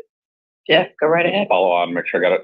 We'll go to public comment next week, take that public comment, and then we can start steering ship. Right now, we don't. Ideally, you start steering the ship now. Before public comment next week. Right. So the planning commission has seen the Okay. land use element. They're doing a little bit more work on the downtown sub-area plan right now. Next week, but there's just a very small matter with downtown sub-area plan. They are that they're clearing up before that plan. Also. So what I think our eye contact is saying is maybe we do need to have a discussion after we hear public comment. But I would think, yeah. Okay. All right. Let's plan for that then. I kind of feel like we have been working with you. I can only speak for myself and what I've heard from other council members. So I'm very familiar with any impact to my district. And I've already talked with you about those concerns. So I'm not from a district perspective, I don't have any questions or concerned about this. Now, when you get into parking minimums and all that kind of stuff, we'll talk. But if I hear a public comment next week, exactly. Oh gosh, I really don't like this change, and I don't think that my neighbors will as well. Then I guess the after that meeting, I can just come directly to you and say, is there a wording? Ideally, now is the time at that public meeting to let us know if you have a problem. I mean, that being said, there's open and continuous contact with the public throughout this process. But the further we get along with this baked plan, utility plans are being built to this, to these designations. That takes a lot of time and effort. So that's why we start with land use essentially. I mean, we did the council tours. We met in February. We're all with this idea that preliminary, everyone's under the same umbrella type of thinking. That means that the earlier we can get your feedback at this point, the better. Okay, Anna. Go ahead. Anna, Denise, Jane, and then Jeff, I'm going to go back to you. Okay. Yeah, I wish we had known before, now that you needed the comments now. I'd have been happy to do that work. So was this all listed in Andrea's email that we needed to have the comments in by now? Well, It's my first of 3 questions. this is our, we put the schedule out that this is when we will be reviewing land use element. And so that's the opportunity to comment, like as we're bringing these elements forward, that schedule doesn't show, it goes all the way to comp plan adoption. So every element that we're bringing forward, that's the best opportunity to work with us on any changes. Okay, good to know. Question 2, is it correct that the only regulations that'll be changed as a result of the adopted comp plan are zoning regulations? The comp plan is more of a guiding document. We're going to start work with the planning commission on development regulations next month, so that we're prepared when we adopt that final comp plan, that's all been reviewed by the planning commission, and we have a package ready for the city council to start reviewing. But we're wrapping on a lot of the comprehensive plan that land use deals with the planning commission. We're then going to transition over to the SEPA process for the planning commission, and then development regulations that support the comp. Okay, then let me clarify then. For example, when we get the environment element, will that in any way possibly change the landscaping and critical areas ordinance regulations? Not at all. No. Okay. That will come to council separately later, and we'll have plenty of time to look at those drafts. Okay. Final question. In the maps that you were showing of the areas where it's projected to have a new maximum height of 65 foot or 80 foot, will those maps also be showing areas where it's currently 65 and 80 foot? Like Charleston? So Charleston, no, I hadn't planned on that. I could try to put a map together. So in Charleston, the maximum height is 80 feet. So if you want, I could try to put a map together before council next week that shows areas where 80-foot height limits are. Today, or are you saying or both? Next week, and I'm suggesting this to council because, for example, if you go through the Charleston area, you would have no idea that there's an 80-foot limit because there's no buildings that are 80 foot high. So it would be helpful, I think, for people to see, what the zoning allows now and what future zoning would allow. Because basically, there's almost nothing in Bremerton that's higher than 3 stories. Right. And the land use plan that we have done is modeled after allowing those heights. And that's where, there's these certain locations in the city where those heights are allowed. And that's why they're supposed to absorb most of our population and job growth. I get that. I just think it'd be useful for the public to be able to see that. Okay. More than a key, do you mean like a key? Like a, I want to understand exactly what you're asking Garrett to provide. Are you asking him to provide almost like a topographic map? No, with not a at key? all. No, we saw a map of alternatives 1, 2, and 3 that showed different areas where. So a table, you want a table? No, it was in there. The Charleston district was not in the. I'm sorry, I don't have the PowerPoint. Look at the map that I'm sorry to ask you. Yeah, I'm not trying to create extra work. So she wants to There in that graph, that list. Are you talking about the map where Lebo's big and yellow and ready for? I don't have your eye for Leva. Oh, well, I wonder why I'm biased towards it. I know it's a mystery. One more. There we go. Yep. Okay. Yeah. See, so these are the proposed new areas, but Charleston isn't in that. Sure, because it's not proposed for a change. Exactly. Right. Exactly. So people need to know that it already is. Yeah. Okay, so if the council would like, I could add the Wheaton Riddell, Wheaton Sheridan, over by the college. I'm frustrated because I don't agree with these counselors because it would make it too visually distracting. And I also am frustrated by this separate map because I don't have a key there telling me what things are. Okay. Didn't you make one of these for the last time you did what's this? The update? Medium density residential zone. This.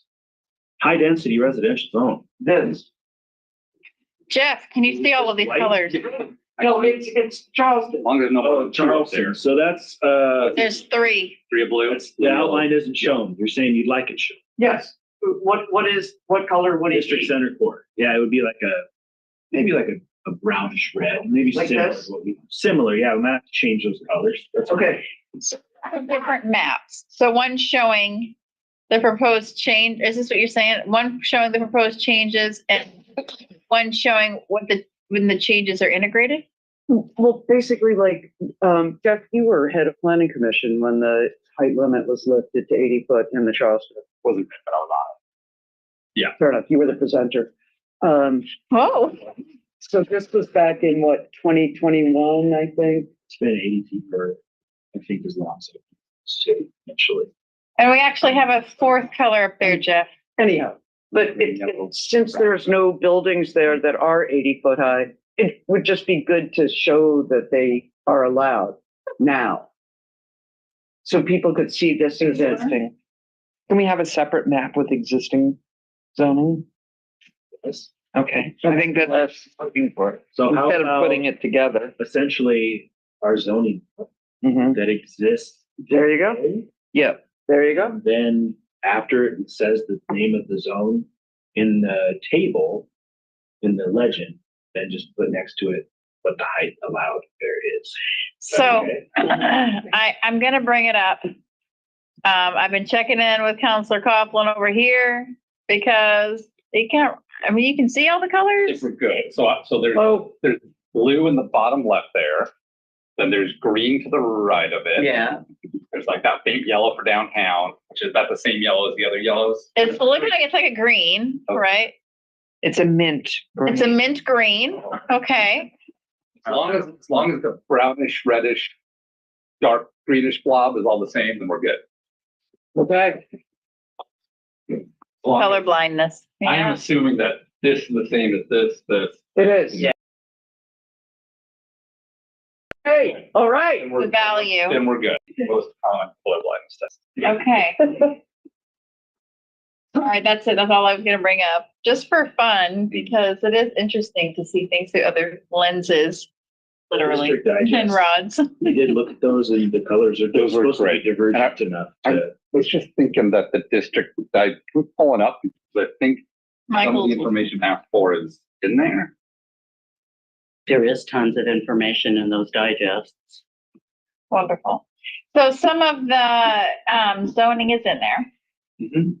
By each. with a key. Right, because I was flipping the other day for my district, flipping between alternatives 1, 2, and 3 and looking at them because I was going to meet with I couldn't meet with folks in Manette, so sending them an email saying, hey, here's a preview. So this is existing neighborhood business?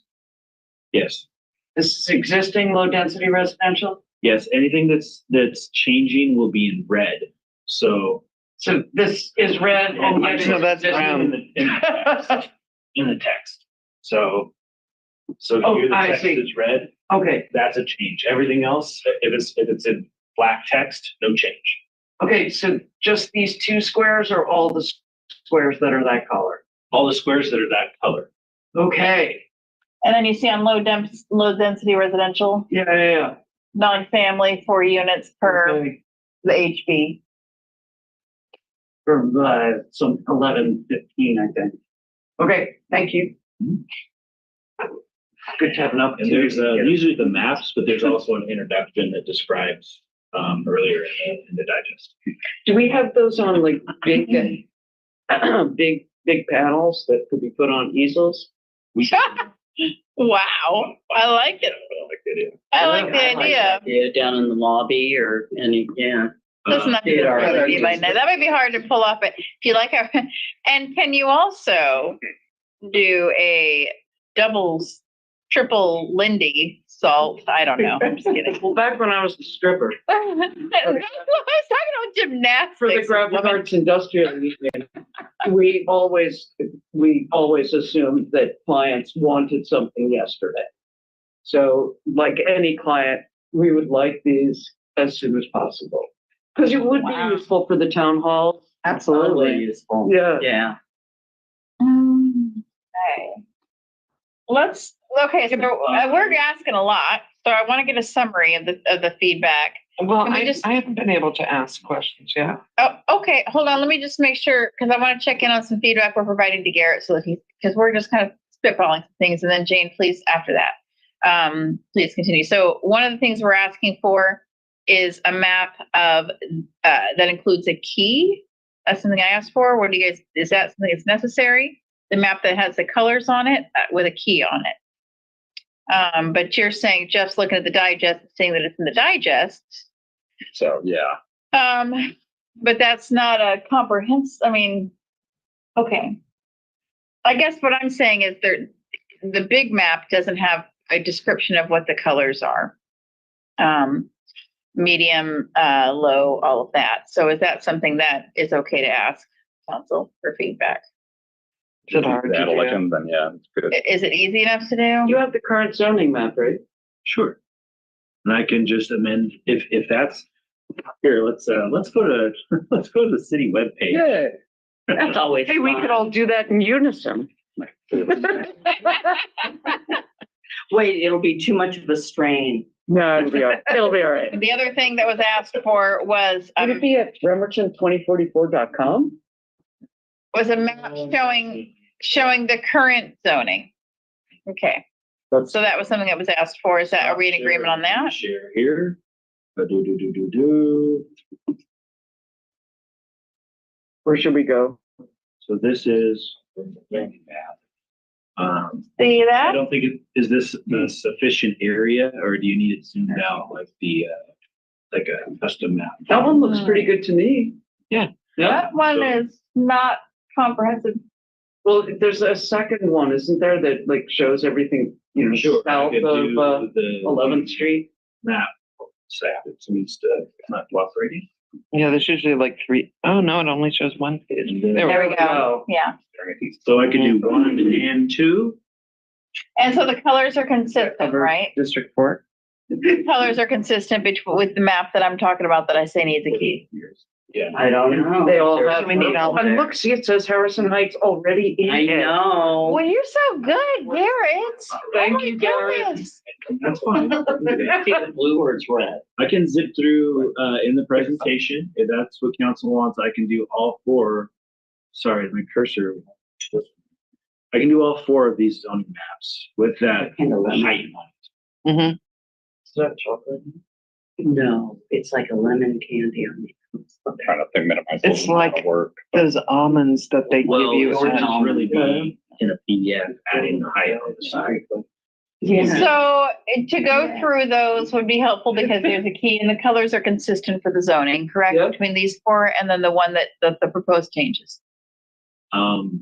You'll double check them. For the most part, the colors could be a little different. Like Yeah. there's the shades of brownish red for Oh. high density residential versus district center core. I gotcha. But See, it's internally consistent. 1 through 4 are all the same colors. Are we asking for this to be within the comprehensive plan? Or are we asking for this to be in the presentation? I think the presentation. But no, because not everybody's going to be there for the presentation. So yeah, it just should be. Well, the Put in- presentation could be online. Or even Yeah. if you link, here's our current zone. Link. You know, is this Well, it's all listed Jordan Almonds. somewhere. right? I know, So, that's but the if, problem though. You could work on something to put on Bremerton Oh. 2044. Yeah, if you could link it to it somehow. I think what I'm hearing is the need for a quick comparison between what we currently are zoned for and what it will look like if these changes go through. Which I feel like the district digest you have, they're just not finalized yet. Right. So for next week, I don't know. I don't need it, but I can appreciate where other, I could just show the page of the district digest. Where So I guess this is great news, Garrett, because we're not actually like talking about the alternatives or the changes to our zoning in our communities, which we've already talked at well, we light haven't about. talked to Jeff yet. So I think maybe we need to talk, we need to have a substantial conversation beyond colors. So, Yeah. okay, Well, yeah. Gene was up first. For instance, there's this page of the district digest. Yes. I could show that. It says the height on there. I'm not sure how easy it would be to read in a PowerPoint presentation. Or if you want to defer to when the digests come out, and then the public will have their opportunity to comment on the DEIS at that time, and in a roundabout way that's on the land use element. It's up to you. This goes back to my initial question. Like I looked at I think the schedule's still out of date here on the work plan. So I think I'm still not clear on the steps. So I know I was going to say something stupid, but land use element is one element of the comp plan. It's going through all these steps. It's eventually going to come to us for an actual vote and approval on its own. So what are the steps and the dates between now and that final approval? That's what I feel like I'm missing. in those steps going forward. But when it's bouncing between us getting public comment, back to planning commission, back to us. It comes back to us when all the pieces have received each of the separate components. Right, we'll shop each element to the city council, and then we'll come back for final deliberations from the city council. So those final deliberations will be April, May. But until then, we are bringing you individual elements so that you can comment on them and have some, we don't get you the finished product at the end. This is the time where, right. Yeah. So beyond that, land use element is this month. The SEPA process would start next month with the DEIS. The final environmental impact statement potentially being issued in December or January. And then the city council starts seeing the final package of all of the elements brought together April, May. If the functional plans are able to keep those timelines, it's completely possible we're coming back to you with an updated schedule. But for the zoning in particular, we're getting, essentially there's a draft on the website, but go to full information. We have our draft district digests, going to get public comment next week on it. And then it's basically ASAP feed you any of our comments, concerns that we either still have or that we hear from the public.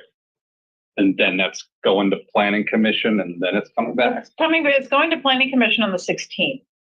So it's going to come to planning commission on the 16th, according to the website. Right. 2 days prior to our council meeting. So the land use appendices and housing appendices are going to the planning commission next week, as well as a small portion of downtown suburb. Specific parts, okay. If you have comment on the land use element, yeah, give them to us. ASAP. Okay, Yeah. and if we hear something in next week's studies, next week's meeting from the public that we agree with, ASAP. I'd like to go ahead and defer to Jane. Yeah, please. Thank you. So I have a question. When we okay a land use, are we okaying all the little rules that you have currently to that type of land use?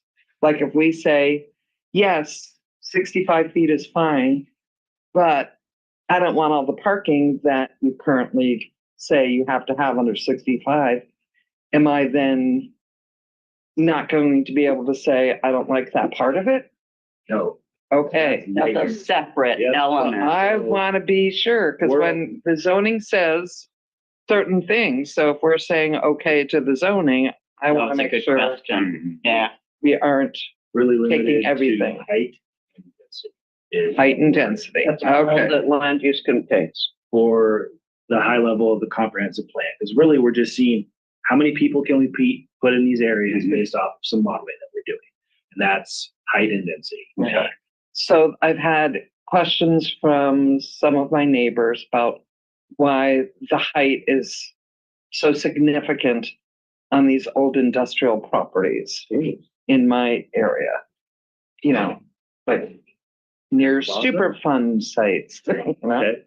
Yeah, Penn Plaza, and then down by where the yacht club currently is. And are we doing that to try to encourage developers to come in and clean up those sites prior to building housing? Because it might not be feasible for somebody to build a 3-story building if they have to do a whole lot of decontamination. But if they were building an 8-story, then it would make sense to pay for that decontamination. When we did the initial scoping for the public plan, we sent a postcard out asking people where should development increases be located. And we heard back existing commercial incentive areas and centers. And so that's why we focused development increases in existing commercial areas and centers. So it's being selected, that formal industrial strip, because it's, I mean, I think there was like a cement batch plant there at some point. Something. And we are trying to incentivize redevelopment of those sites and create housing. Right. And one of the best ways to create housing is certain construction types where you have a potential parking podium below and levels of wood frame housing over the top. And that's why it's that 65-foot number. Right. Is so you can enable that type of construction. So if you put honestly, this is why we've been trying to shop it fairly early into the public conference municipal. And there's that subjective nature. Is someone going to be happy with a 45-foot structure next to them versus a 65-foot structure? Is that difference going to make be much of a change, or is it more? The difference in the impact to the surrounding area versus the impact to creating more housing is what we're trying to focus on. So I understand the 65 feet perfectly. Where does the 80-foot come from? So the 80-foot is just the next ratchet up. From 65, you can get, that kind of one level of parking and then wood frame construction. You can do wood frame all the way up to 80 feet? Yes. Oh, I didn't think you Over could. a concrete podium. Yeah. Yeah. Okay. I seem to remember this presentation. Did she give this presentation a few months ago? The 80-foot with the wood frame? Not to me. Maybe it was last year. But that is the underlying reason for those two heights, 65 and 80. Yeah. So you can get that ideal construction cost to create more housing. Okay. Anna. So is the land use element, it's only height and density. So where would we comment on, for example, our desire to have neighborhood business districts be required to be open to the public the way regular centers are? I'm thinking Hilo's, Hales Ales at 15 and Lafayette. Yeah, we have very limited neighborhood business in my district. Yeah. But like have the requirement, the zoning requirement, have it open to the public. I have one Increase that. one corner in my district and it's on two sides. Yeah. I think the specifics of that are best handled in the zoning code.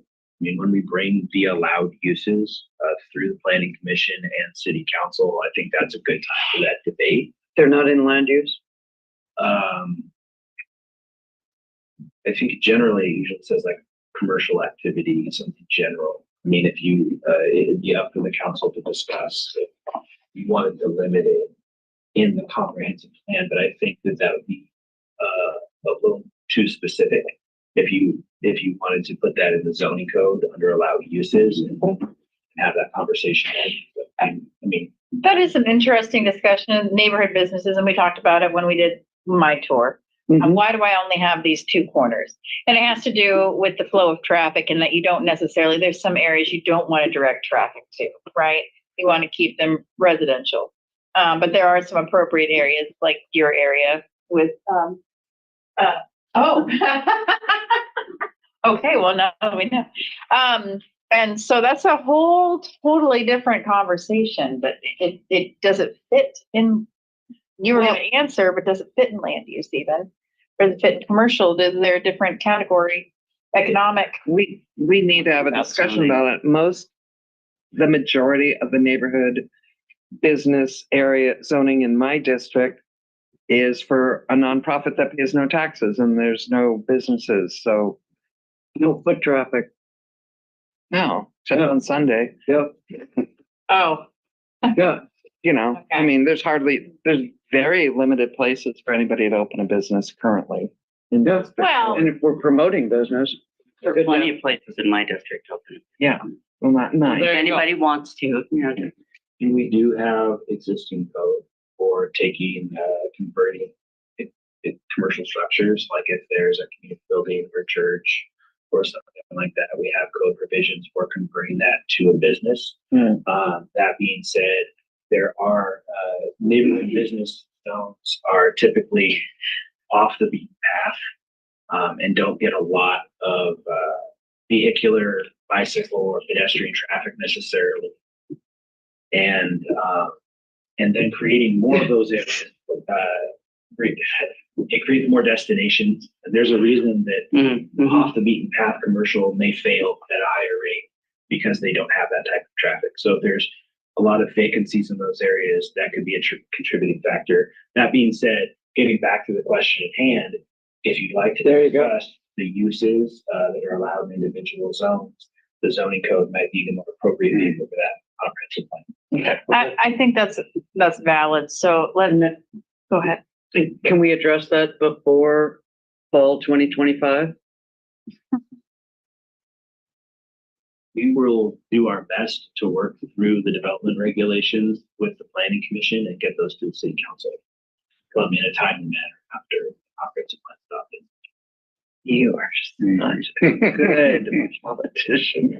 Not really a politician. I know. Yeah. It's also the truth, he You says. word it so Both can be perfectly. true. I appreciate the truth. We all do, I think. Going back high level, I've been kind of waiting to share the district digest, which again so nicely show the zoning proposed or possible changes. They're not finalized yet, but I think what I'm hearing is I should be sharing them now or For feedback or for feedback. Yeah, information? for feedback, Okay. the neighborhoods in the district. I mean, it seems like, please don't publish the, okay, she Okay. said, please don't publish. it, Yeah, not so okay, much. that's why I've held off, so, I don't know that we need, I mean, and this is, I don't want this to sound the wrong way, but do we need to have public comment on every minutia detail?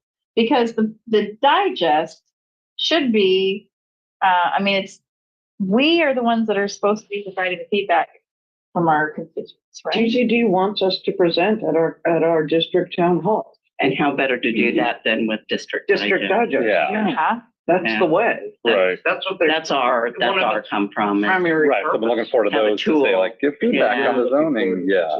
Mhm. Yeah. I mean, Yeah, I've heard what is it, mid-October when we get them, early October? That's when It was the the DEIS. DEIS is scheduled. to be Yeah. released. Okay, So it would will be, we? so then at that point, is it too late? I know it's never too late until we voted on it, but is it too late to then, we get feedback and like, yeah, there's a major issue with zoning here that, that's what the point of the DEIS process is, to Yeah. get public. So okay. But So the digest may be delayed if there's feedback that we have where we want to make changes. how can the public comment through the DEIS process without making the digest public? they will be public. They will be public at that time. It should be When, and that time will be October? Right. Or That's what it's later? Okay. Okay. Mid-October, right? And how long The do they director says the digests are a communication tool. Hold on. Provide us comments. Do you want me to read it? Help us to- It went away. Well, Thank you, Director, for. Well, that was- Digest are a communication tool. Here they are. Understand the DIS and provide comments, so. let me start over. So please don't publish the district digest. They aren't for public disclosure yet. The digests are a communication tool to help public understand the EIS and provide us comments. There's the whole thing all together. So Right. So the day we publish one, we publish the other. Although we did just see a preview of Michael's there. In that well, presentation. he's not here. We all have previews. We all have. Yeah. Okay, so back to make sure, so we're gonna present this draft and the possible alternatives of land use next week to the public officially. After it's been through planning commission. It will have already Right, been. oh, right, with the streets, yeah.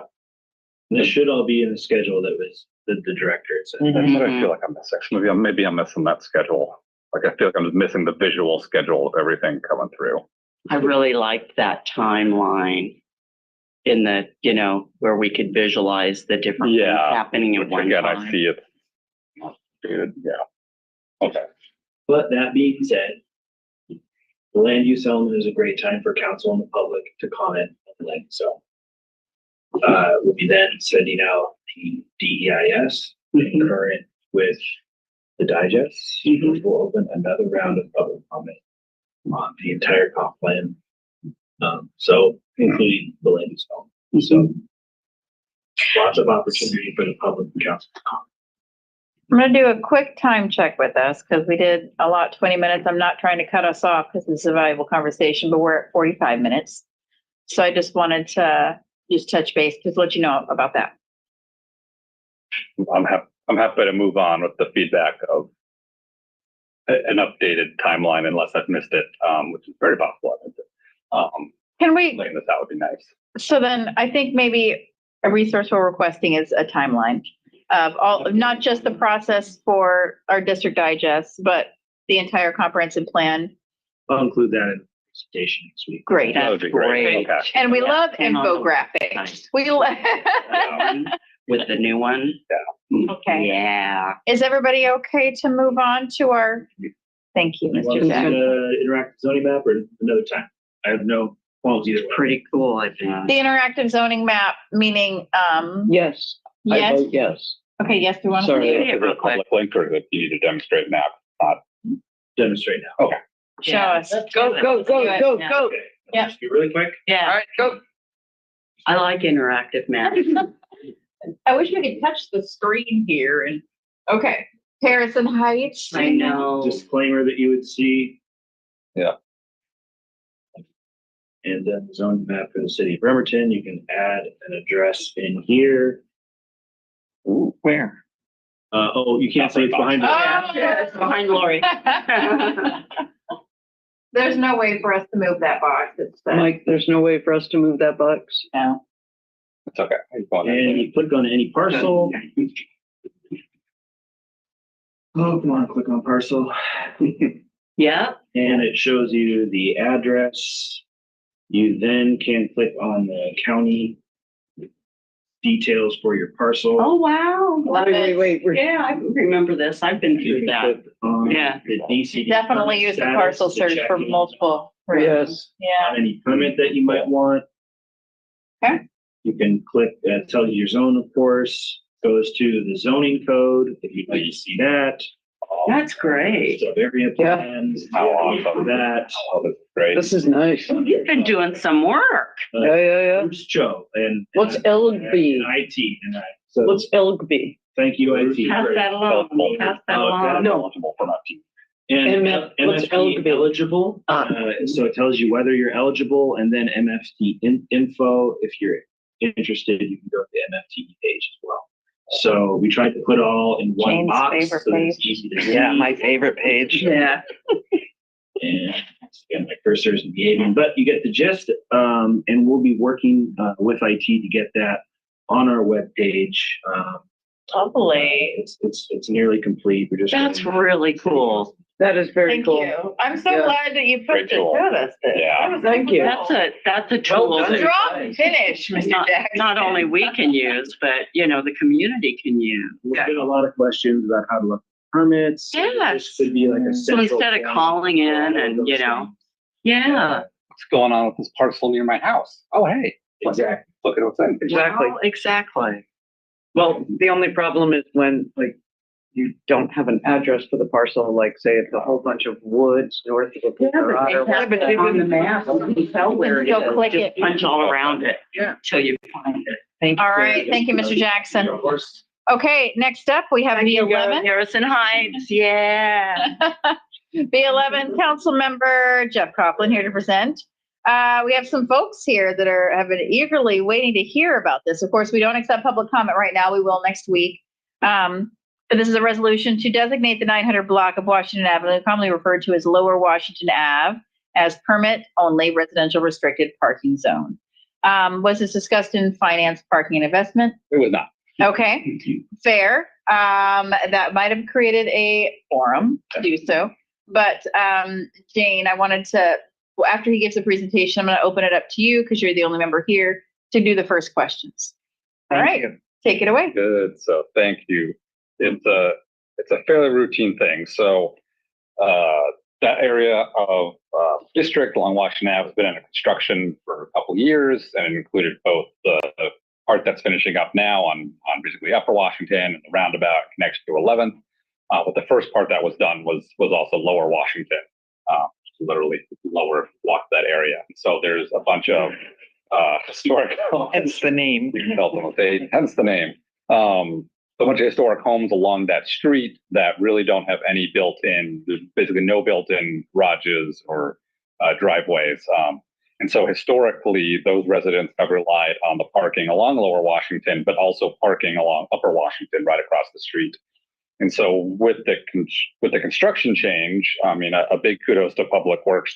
They are working on squeezing out every space of parking possible along Lower Washington.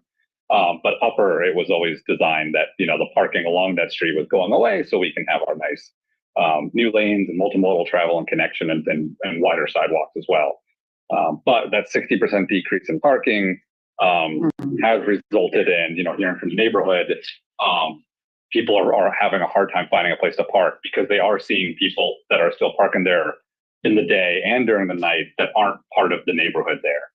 So their request, which requires council action by the code, is to create a residential permit only zone. And so, for example, there's one right nearby on Highland. So Highland is another area that is very dense. There's not much parking on the street. And so anyone who lives in the street can get a parking pass per unit to have a residential parking pass, but it's not open to the general public to park there like other parts of the city are. But for 2 hours, right? The residential can be long-term. So so some parts of the city, like when I used to live along Pacific, it was 2-hour parking, or if you had a residential pass, you could park there, as long as you moved it once every couple days. In this case of Highland and what they would like on Washington, it goes to just residential only. So there is no 2-hour parking for anyone. It is basically you have to have a residential parking pass there. So Highland, already has it in place, but there's actually even more parking available on Highland. Those houses have built-in parking than Washington does. So Washington's at an even bigger disadvantage of not having parking. So I think there's a large, email chain, kind of just the public testimony attesting to the fact that they're really squeezed at the moment, and it's because of folks who don't live on that block parking there. So this would really help alleviate that by making it a residential permit only zone. And it requires council action to be able to do that. It can't be administrative only. Yeah, you're first. Okay, so in my district, every place that has residential parking does allow for 2 hours. And that parking that was marked along 11th and Washington, that was only marked in the past 10 years. That wasn't historically marked for parking. So I appreciate that. I'm sure that did train a lot of shipyard workers and downtown workers to park on Washington and 11th, because then they didn't have to pay anything. And probably some of them are now going and parking down on Lower Washington. But like the other day, I had to go measure some things at 11th and Washington. So I parked on that street for, an hour. And I just think sometimes people have business in areas, or, like a home healthcare person might be stopping by for somebody or other things where they're not able to have the visitor's pass that I'm assuming these people would get, like their zones. I believe so. I don't know if Melinda's here. Yeah, I could explain. Yeah. So there are also different passes. So Kathy, your point there, if you're in a residential zone at your home, you may have people that come in regularly to provide service to you. You can also get those. So how many areas in town have this type of parking zone? Right now. So it's just Highland and now Lower Washington. Proposed. Not Fifth? No, they have to allow 2 hours. But I thought they had residential parking permits on Fifth. I was wrong. But this is exclusively for residents, where No 2 hours. the other parking zones, it's where it's restricted, it's still 2 hours is allowed. So this would eliminate the 2 hour? Yeah, there'd be nothing except residential. It's a very small stretch of street. Isn't it a one-way? Yeah, No. it's one way, and I used to live on this block, you guys. I used to live 3 times on this block. Okay. So you go down, you take a right off of Minette Bridge, you go all the way down. It's a tiny stretch. I used to live in 2 different houses in that place. And at the time that I lived there, which I do believe Jane's correct, I don't remember the parking that was street side parking. No, it wasn't. There was a little parking lot. And then there's, Still there. and Jeff's absolutely correct that there's very little built-in parking. You can see the remnants of where people used to be able to drive in to their garages over where the sidewalk is. But Yeah, with their horse and carriage. with their horse and carriage, you think? Oh my gosh, I don't know. But there's very little built-in parking. I'm curious how that would work for all the additional business that Jane's talking about. And I'm also curious if this could be sent back to parking, finance, and investment for further consideration. Yeah, I mean, it makes. If I What can are the answer- if I- concerns? if I'm- Hold on, let me if listen I'm to Jeff. presenter, if I can answer Yeah. one question at a time, yeah. So let me go back. So it is one way. It is a very short stretch of street. So there's just not much parking there to begin with. But it's also not near any, business center. Like I agree, if it's proposed to be on, 4th or 5th or something like that, it wouldn't make sense, but it's not. It's a really unique, residential only street. So we also just spent well over $1 million creating more parking places of public funds on that street. The project that we just recently. Not more, it eliminated parking. No, it was a 60% reduction in parking from. That was not on that block. They didn't remove it from that block. They removed it on 11th. Right. In Washington, but that historically has not been their parking. So between upper and lower, many residents along that street were using Upper Washington as parking. Well, part of it is some of these single family houses have been converted to multifamily. They're all a lot of multifamily homes, group homes in that area, So they're right. So it's even more of a demand. So that's even more reason to have it residential only. I'm just not really keen on only residents being allowed on the street, and that somebody like where would I have parked the other day when I was going and doing measurements? I wouldn't have been able to park anywhere. If I can't park on Highland, you can't park on 11th. Could have parked a little farther up 11th. Where? A little farther up Washington, I believe. Or right at Washington 11th. 11th Street Place in Washington, is that what you're talking about? Pacific and Washington, could have parked there and walked. So it goes from Washington Ave to 11th Street Place. And then it goes from 11th Street Place to, what's the road that? Let's look at a map. Yeah, I know where it is, but yeah. Here's my question. I do feel like this needs further consideration at parking finance investment. I just wanted to know what other counselors thought about that. Anna and then Denise. I think setting it up so that it's like 2 hours for people.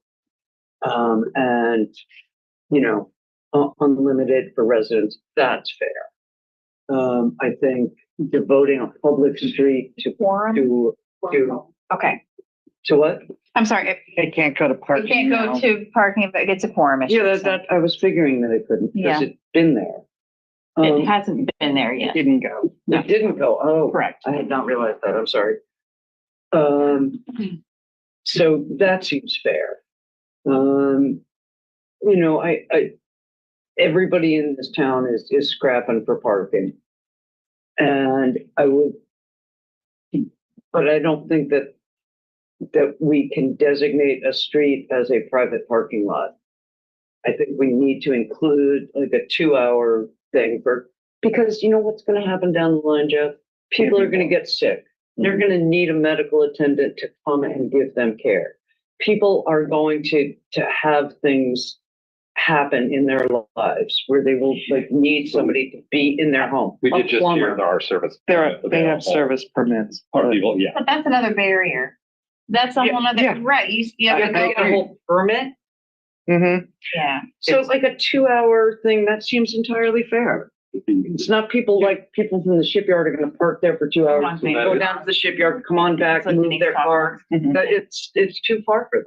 Well, but that is the issue right now, is that even though it says 2 hours, the enforcement isn't adequate enough to get people off that street, right? So it's so much easier to enforce the permit, residential permanent parking only. Is that what, I'm sorry. Yeah, no, it's just that, That's what Impark says? They can't enforce the 2 hour? that is just the reality of having that open there. I mean, we see it, the spot on Washington that's, supposed to be 50-minute load zone, but people still park there overnight, right? We're running that problem forever. And so that's what the residents are experiencing.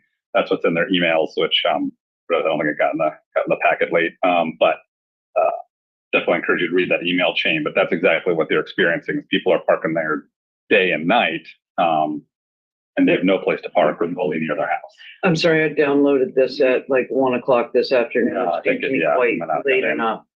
Can we hear, Denise, did you have, go ahead and finish your point on it, but then I want to go to Denise. Okay? Absolutely. Thank you. So would Impark have a better shot? This is my final question at enforcing a residential permit only than it does at enforcing the 2 hour?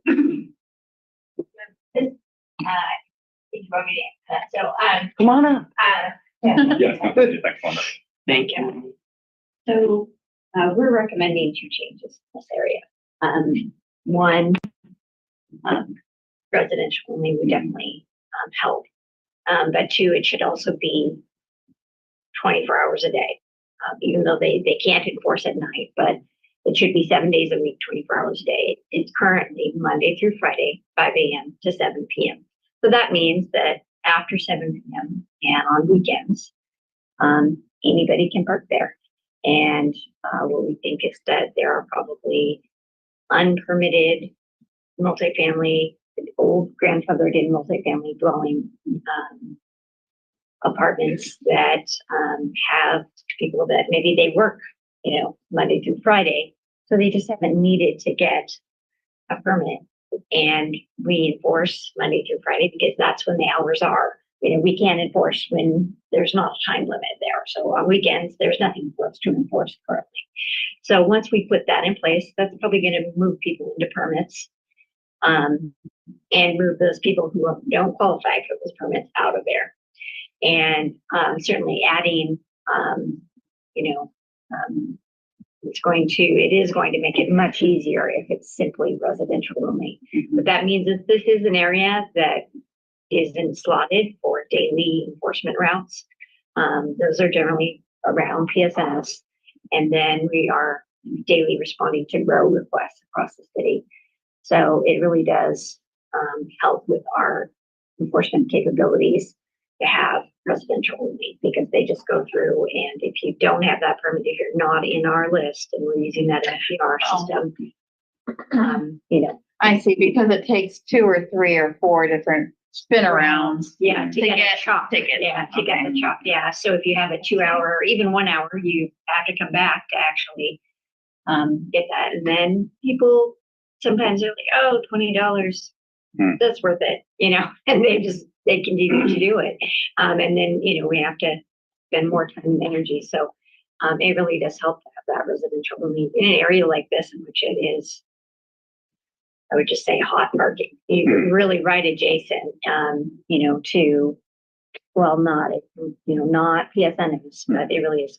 I mean, it's a straight shoot to the ferry terminal, you guys. Yeah. So is this going to harm? Are the people who rent there wealthy? Is this going to harm them? The people? Nobody there. Some people maybe, but not. I mean, Amy Burnett lives on the block, but most of the people there, it's like, there's a couple of historic. They're mostly renters. I mean, there's. I would say it's half and half. I would say I can't get public comment, but I would say it's half and half renters and homeowners on this short block. And that demographic hasn't changed much. There's a couple of group homes around there. There's a lot of, I lived in a rental, everybody this is the Goldberg block. So he owns several properties on the block. Probably still. The people in the grandfathered houses and group homes will be able to get permits? You're looking at me like, exactly. So actually, we think that on this little strip, they actually must have.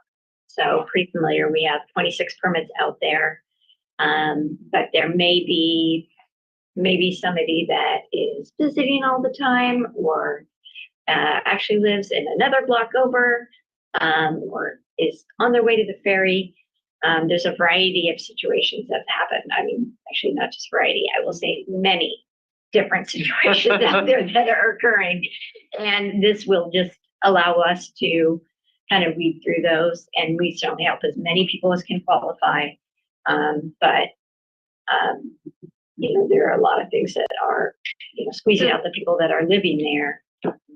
And this is just Lower Washington Ave and not that little 11th Street Place section. Correct, just Lower Washington, 900 blocks. Let's let Denise talk. I'm sorry, it's your turn. That's all right. I actually joined Jeff in this. He called and talked to me about it, and it was the community coming to their city council member, asking for help with this incredible impact to their lives. And I'm pretty familiar with that Lower Washington piece. And while I normally wouldn't say, yeah, let's just make it all residential and, everybody deserves a parking in front of their, I'm not saying that, but in this situation, and then my understanding is you worked with Melinda, and you kind of came up with this as the most viable solution for this situation. So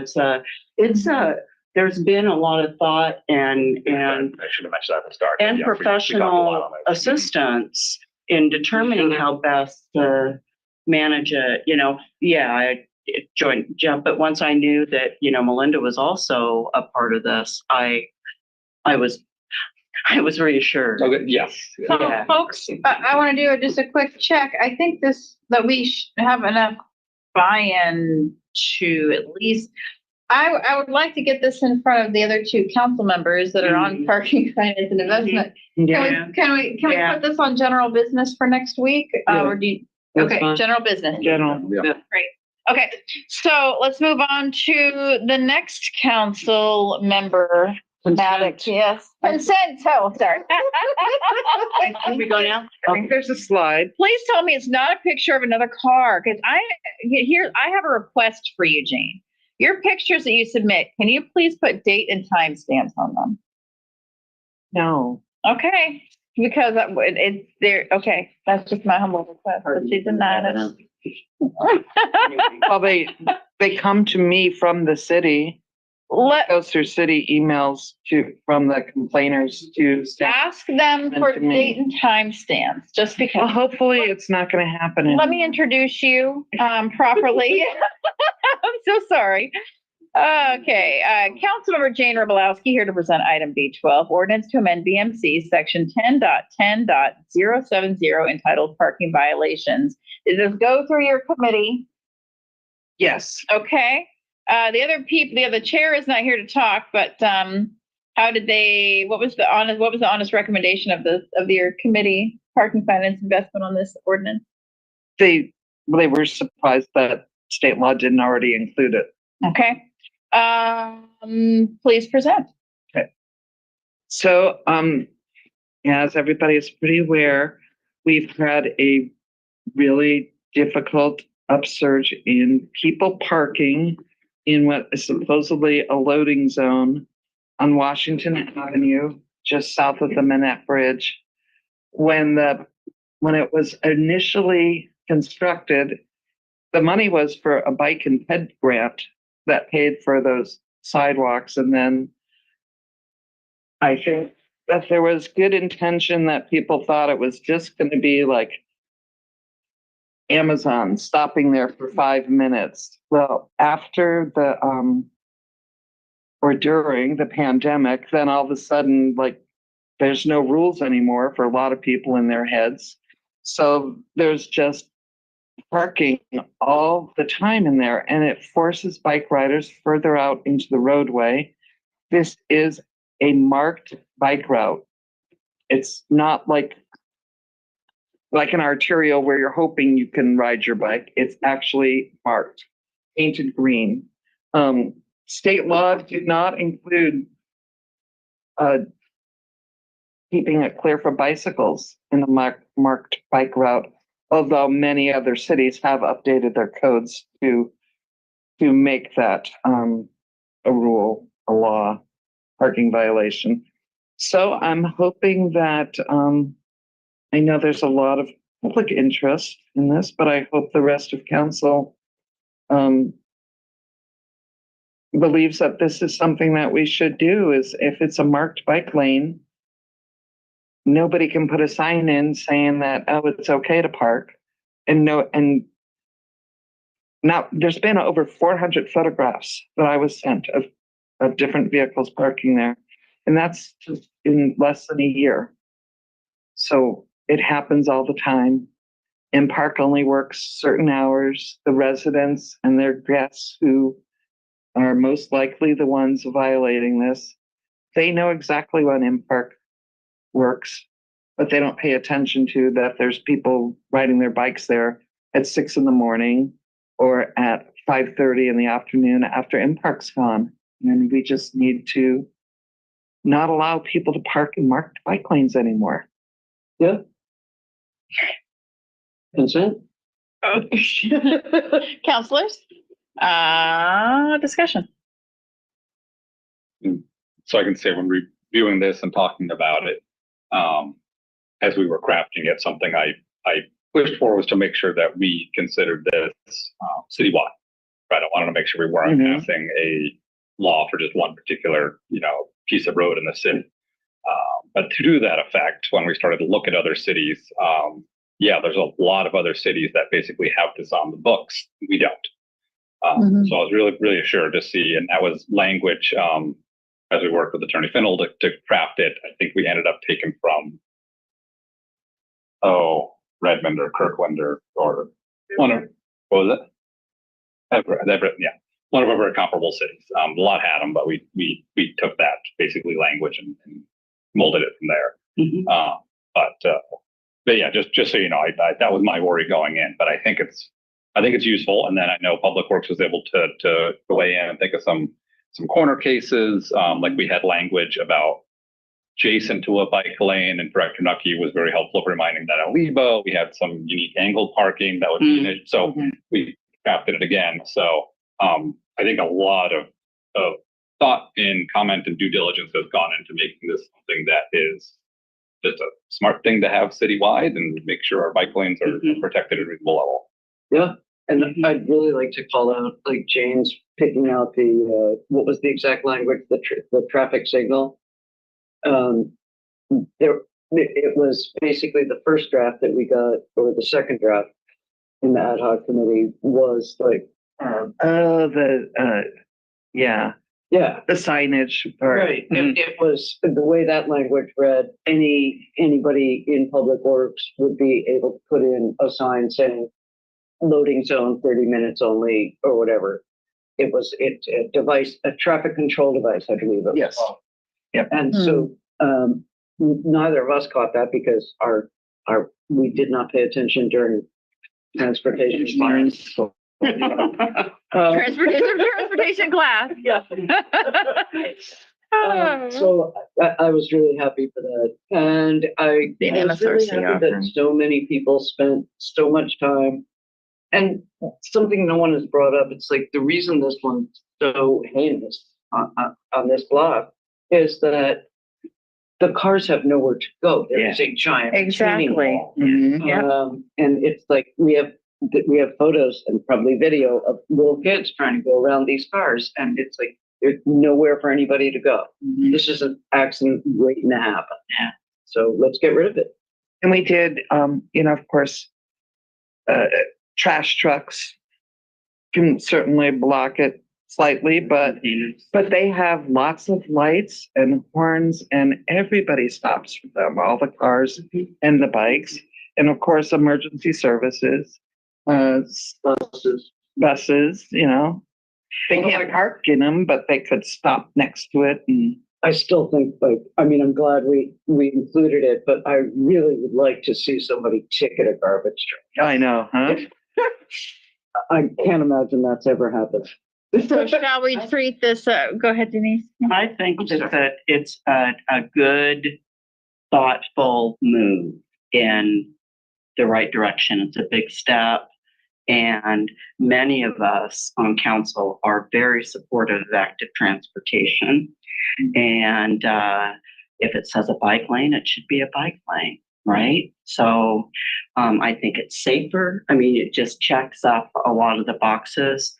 I think what we might get into with this and other things that we're doing to promote active transportation is it does bring up the rub between car-centric and people that are more open to multimodal. And it's going to come back to that at every juncture with this. Yes. And we just need to keep saying it's a bike lane. Yeah. So it's not, the argument is not car versus bike. It's already been decided. This portion is a bike lane. So I like it. It feels right. I don't know about any negative impacts it might have that I'm not familiar with. Yeah. So I'm supportive of this. Consent?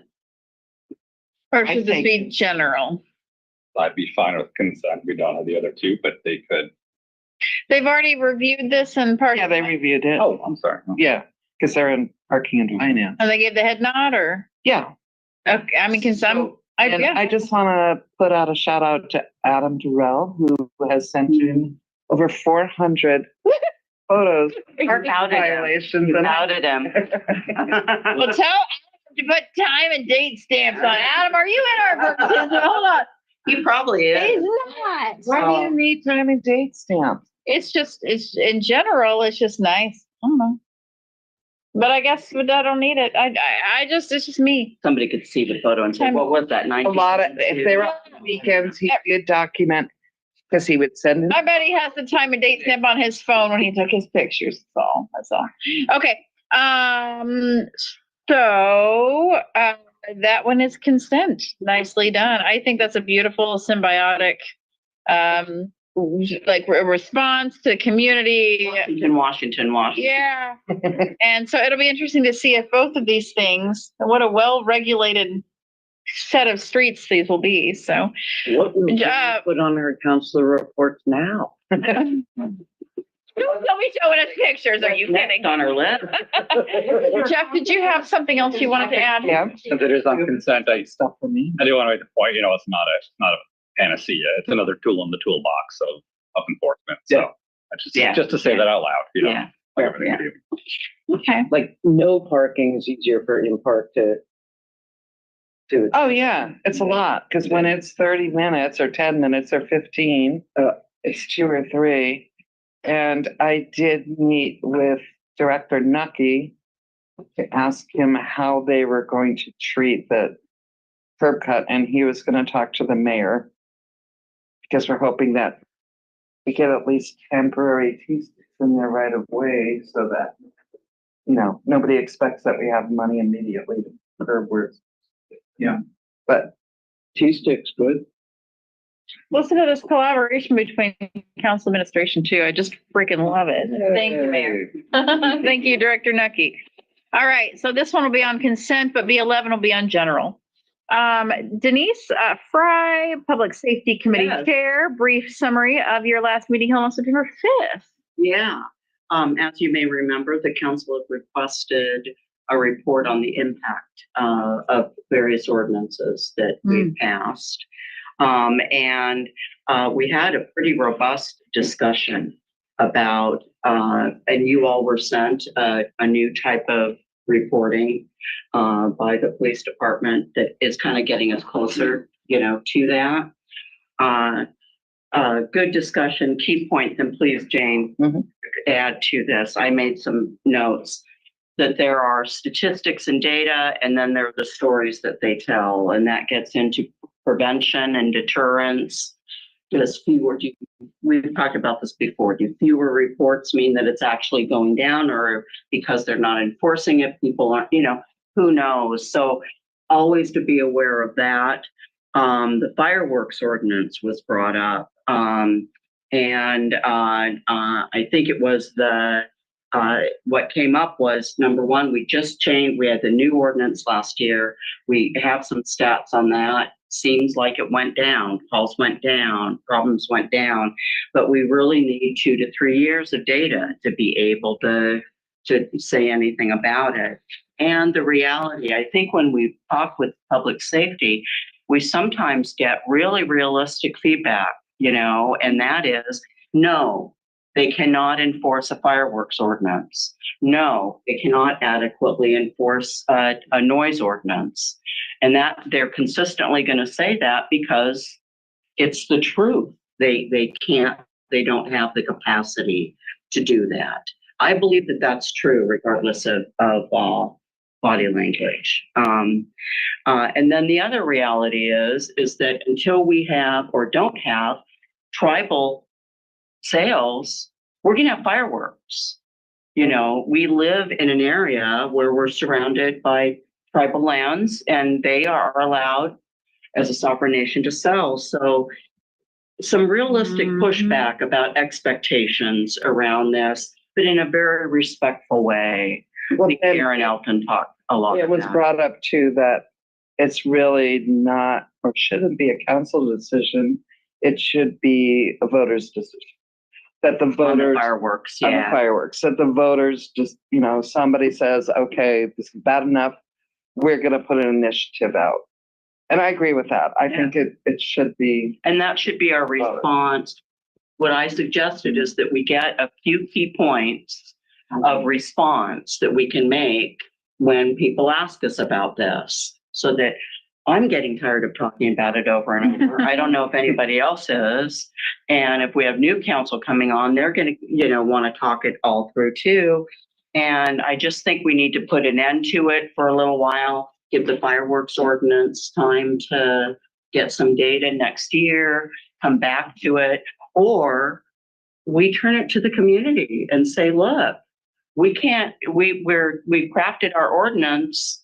You need to, if you want a ban, get a ban. So just a We quick, don't leave that. I hear you thinking out loud, and I hear it, but we might have different opinions about whether an ordinance or whether putting it to the voters is a good idea. I love the idea of putting it to voters, but I know Eric has been championing. Wow. Yep.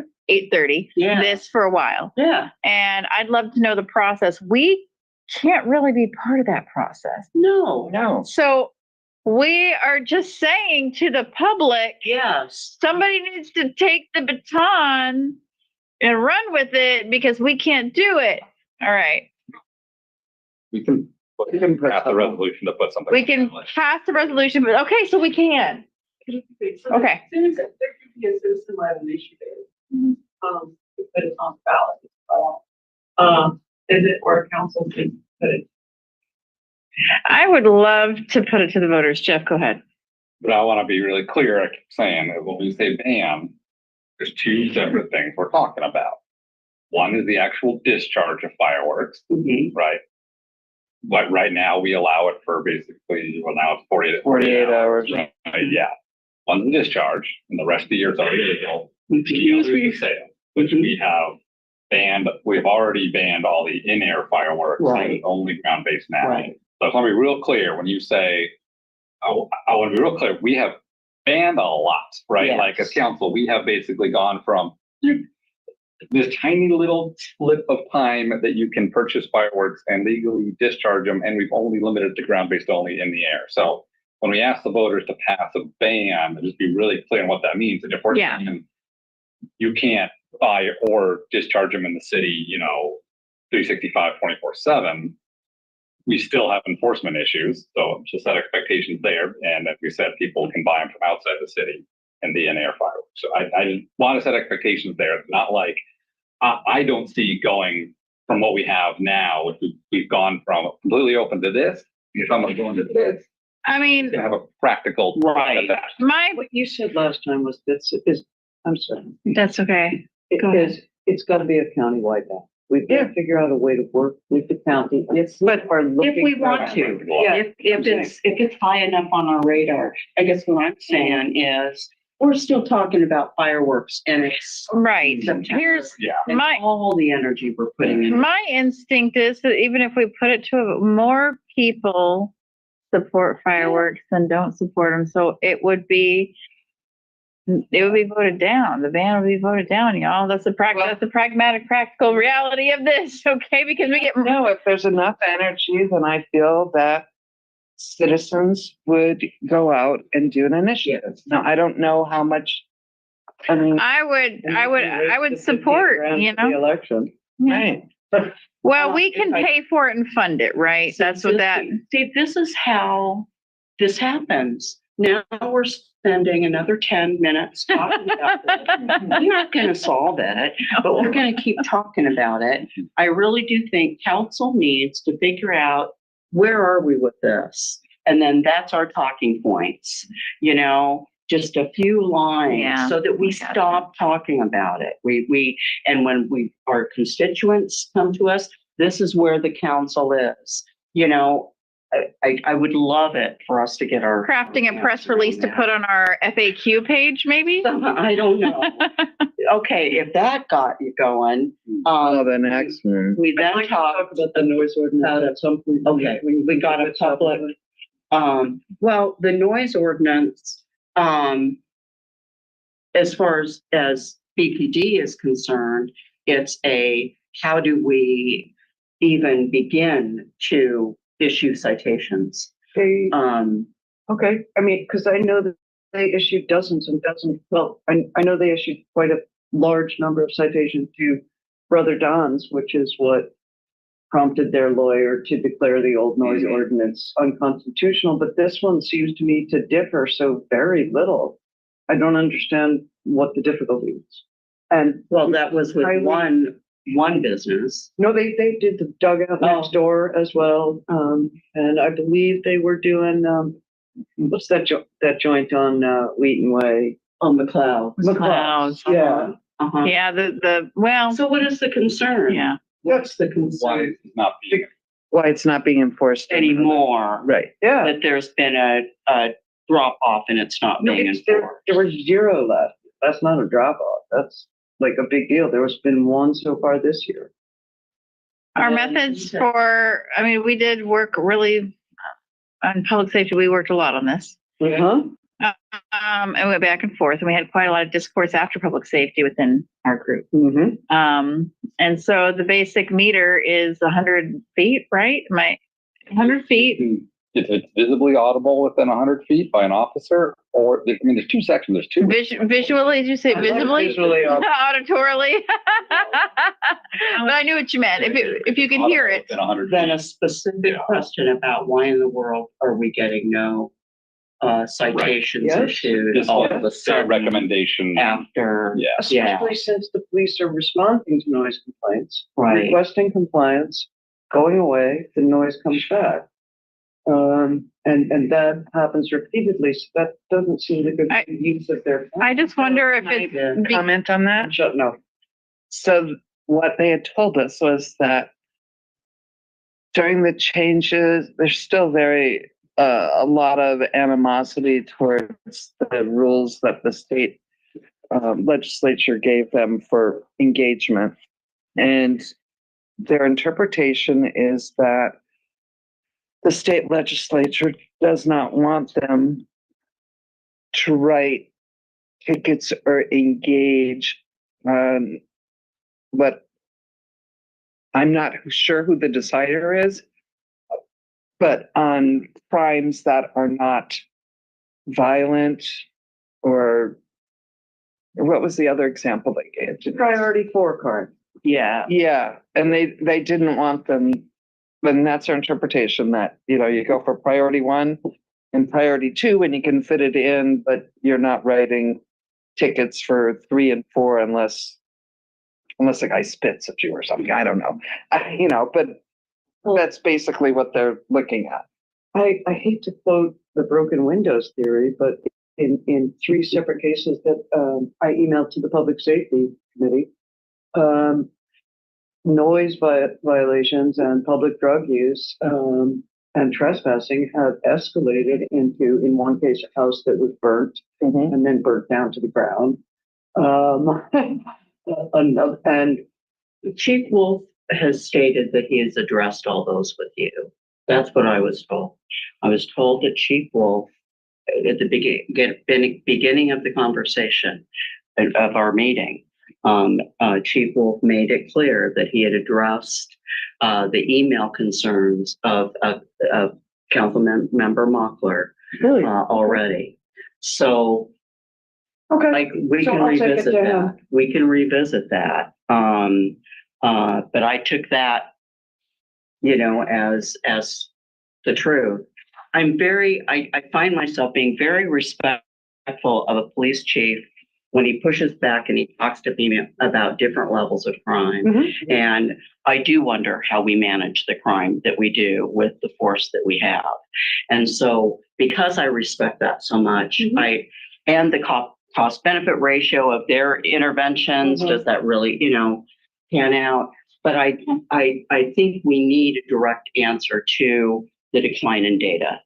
The rapid decline in data. I completely understand prioritizing Yeah. and that there is most of the time something much higher level that needs to be addressed. But when there's not a single citation after 2 years, Right. Yeah. That has causes it never suspicion. got that priority? Right. And that's Right. what I think. Yeah. Why was it a priority before? Right. And then it's not. Mhm. I gotcha. I'll get clarification. Well, definitely. But as I said, you haven't really heard about the big one. Okay. And that is the public bathroom.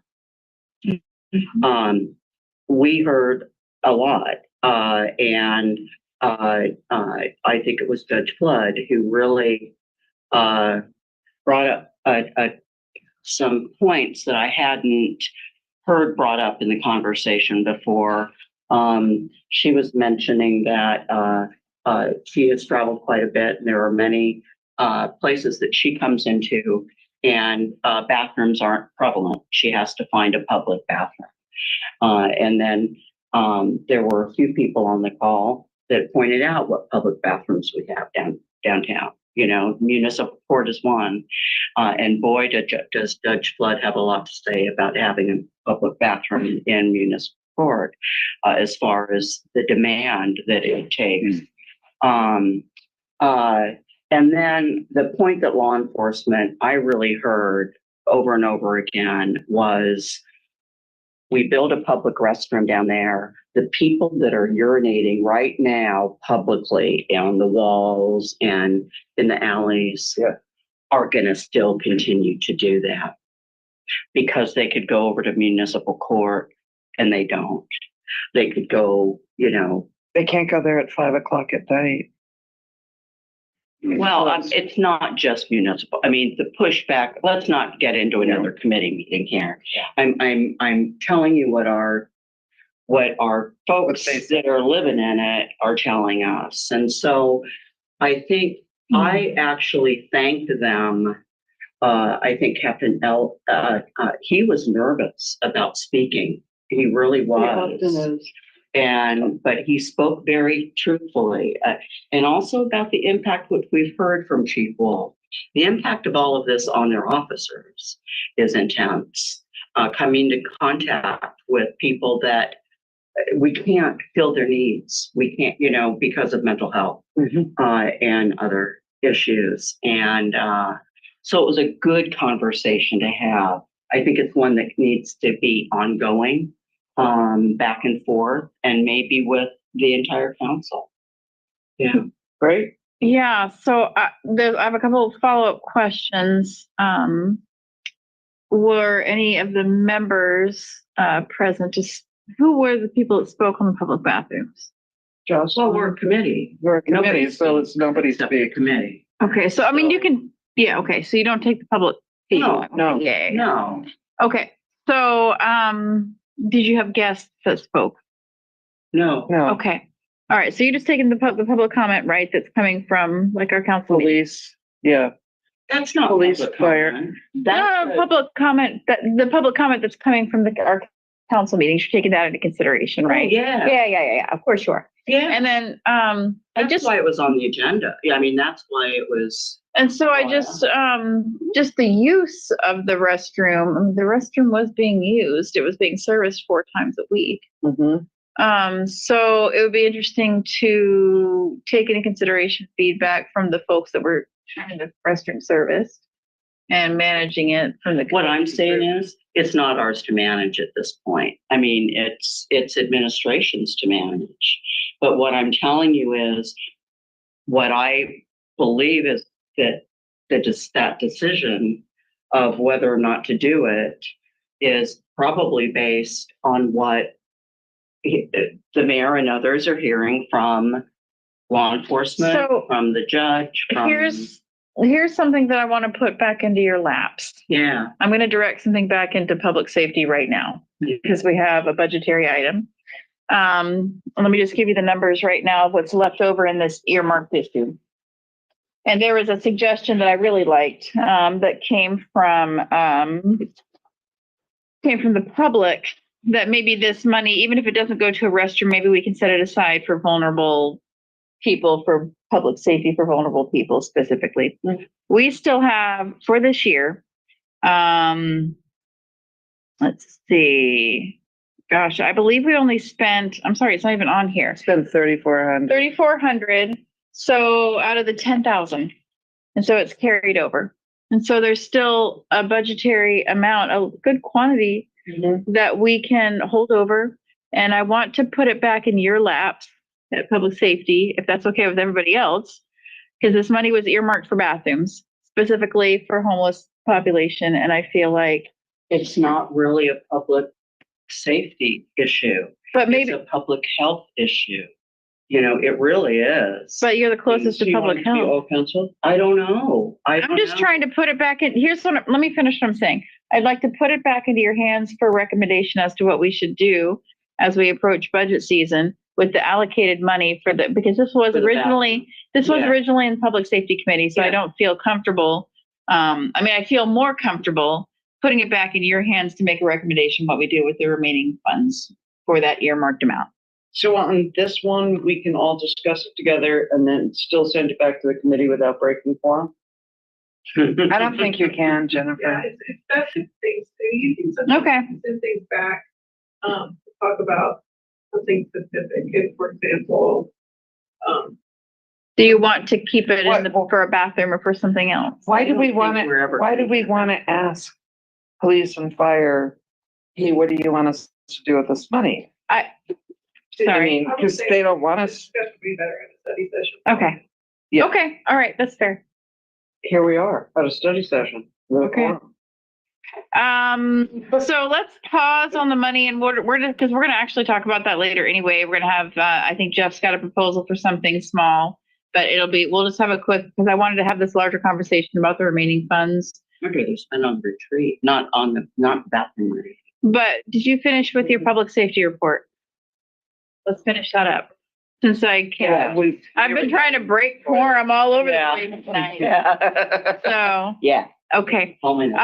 Any council member who's attended a regional or committee or other committee or board since last study session that would like to provide a brief summary? Jeff? Yeah, just to what? Brief y'all on shelter meeting last time. Thank you. Like nothing to brief now except just continued progress. But I'm going to skip specifics. But the CDBG committee did meet and reviewed all the proposals. Cool. I wanted to give we'll do it again when it comes to general business, but a shout out to Sarah Lyman. I think she did an excellent job again organizing. And it was and thanks to the community members that volunteered, it was a really good collaborative process with a lot of good proposals. So I think you'll be pleased with the recommendations. I'm excited to see them. Yeah, they'll be coming to us shortly. Awesome. That was so much fun. It's so much fun. Yeah. To do the CDBG stuff. And it's also fun with the LTAC. It's like we get to give money to these like innovative, like community-based, purposes. Maybe we should read the report. That's the problem with LTAC. Oh, we're going to have fun and give out little. Any other regional committee boards? Anything from you, Anna? Kitsap Transit Board met. Kitsap Transit Board allocated millions of dollars for boats and then taking care of boats and replacing boats. We also, this was late breaking, KT just got an enormous sum, enough to buy an entire brand new ferry. Nice. Wow. So money from the state. Am I correct on that one? Yeah. So, you know, I invite you all to attend Kidnap Transit and live in an elevated thing where it's like, it's only $890,000. Come on. Less than a million, easy peasy. Yeah. Chump change. I also brought up the dial-a-ride for Bremerton, and I'm hoping to get answers on that from Edward Coviello that I was supposed to be getting in February, but my bad, I did not follow up. Okay, any other regional committee boards, anybody else? Kitsap 911, the only thing I'm gonna say about that is that they're looking at meeting more regularly. There's nothing really great to update, business as usual. New director's doing great. We had a, I'm sorry, I'm losing the words. Performance report, I mean, just great. That's all I gotta say about that. But they're looking at the beginning of next year, maybe, you know, considering a restructure from an executive board to having a more of a study session style meeting of more regular basis. I don't know. We'll see how. Yeah. Different director. Yeah. I mean, well, it doesn't have to do with the director. It has to do with the will of the board. Wanting to meet more frequently and have more time to process, more open and transparent. You know, I feel like that was the vibe. And no shade on our executive board, but I think, yeah, whatever. Just a different style, and it'll be interesting to see how that discussion goes. Okay, so if we go to the order, Anna, can you please talk about the litter, the offsite, the illegal dumping grounds? Because I cut you off before, but I want to circle back to it. Yeah. Okay. Since the interlocal agreement does not cover illegal dump sites, I was thinking, we have heard very often from Tom Nucky that this is like a huge thing and really getting on his wick. And I thought perhaps they or we could explore like having a contracting firm do that. You know, somebody who's like trained to do sharps. I have two more go to the order. Both are really quick. Well, let's just talk about this really quick. We've got 1 minute for each. Well, we've got, our agreement was 5 minutes or 1 minute. So I'm going to try to keep us to 3 minutes per go to the order. But do we want to circle back to talking about illegal dump sites and solutions at a future study session? Or isn't that something for Tom to research? Well, Kylie, hold on. Then why is he spending hundreds of thousands and man hours on doing it? There's some that we do internally and there's some we contract out for. Can we contract out for all of it? Money, yeah. How much would it cost? We've got some quotes from the different vendor for one of the, but we have to estimate the volume that they're doing before you're in it. Could you send it to us once you do? Please? Sure. Is this something that we can get a report out from Public Works? I can ask Tom. Okay. Okay. So let's, at a future, Next week we have one. Cool.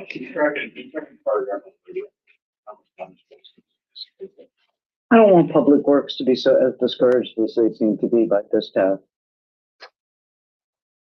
Okay. So Jeff has a request to attend a conference. Well, we're just taking turns. You don't get to have all the time. I need to go to this one and then we can go back to you. So we have a discussion that's going to go to Public Works. We're going to get a report out. Okay. Jeff has a request to attend the Places Conference. Can you tell us a little bit about that in 1 minute and make a request in from the council? Sure. The request of the council president who has the authority to grant it by themselves. But as I mentioned 2 weeks ago, there's the Places Conference, formerly known as Revitalize Washington. It's put on by the Department of Historic Preservation and Archaeology. There's a lot of good sessions. For example, one about leveraging easements and tax credits to fund restoration projects. Another one about historic districts. Another one on housing. It's in Walla Walla. Also determinants of health. So it's all related to basically put them on Main Street America too. So it's all related to Main Street and revitalization, and it was really useful last year. I thought it brought back some good stuff. I gave that write up. So it's just a Walla Walla for 2 days. So we have plenty of council travel budget for it. There's about 3,600 left in travel budget. It should be, I think, under 1,000 for me to go. So Yeah, and then the reason I just want to bring it in front of council is this is part of the larger package of the remaining funds. We have 6,752 remaining in the restroom allocation.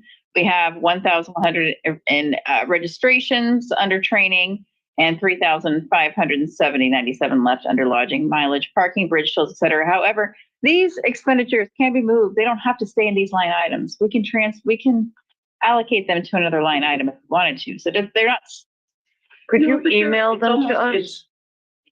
You know, I think we go to very little training at Yeah. the council. Yeah. And I'm sad about that because I think it's wonderful for professional development and it gets us in touch with other best practices out there and all of that. So I'm not in a hurry to reallocate it. And I don't know how much it's, two nights in Walla Walla, I don't know where you're staying, but that can, It's a little bit under $1,000. So I believe it was with mileage, with lodging. So I mean, it's it's well within budget. And it's not that I didn't want to use my discretion to do it. It's that I wanted to open it up to all of council in case there was another training they wanted to go to, in case there was another way that we wanted to earmark this. And it's true, we haven't done a lot of training. It's normally AWC council members go, and we have not traditionally shown up for that because a lot of us have working lives. definitely. And so I just wanted to, and also Available for online stuff, yes. Yeah. And also I wanted to kind of make sure, so can we talk about just publicly, like the affiliations of places conference? And I just wanted to you said you attended it last year or no, you didn't? Let me look again. This places. Places conference, the affiliation. So this is like, called Revitalize Washington. They've renamed it places. and this is really, and I see Main Street building blocks is like right on the front. So this is Main Street USA related, right? Yeah. And so I just kind of want to discuss, we don't have any conflicts of interest in this matter, correct? As far as other rules, this is specifically councilmatic. I just wanted to be open and honest about that, right? Yeah, I don't know what. I don't know. I mean, Jeff sits on he's affiliated with the History Museum, but I don't see that as a conflict. Right. Yeah, I would not. Yeah. I mean, I can't take. You that wouldn't be knowledge. advocating for a historic district? I can't take out of my brain of who I am. Yeah. I would not benefit financially from this in any way. The thing that was Vancouver last year? It was in Vancouver last year. That was like totally heuristic. Everybody got inspired ideas from that. Jim Klein, all kinds of people were like, and they made connections. Karen Hales, yeah. The permanent. Okay.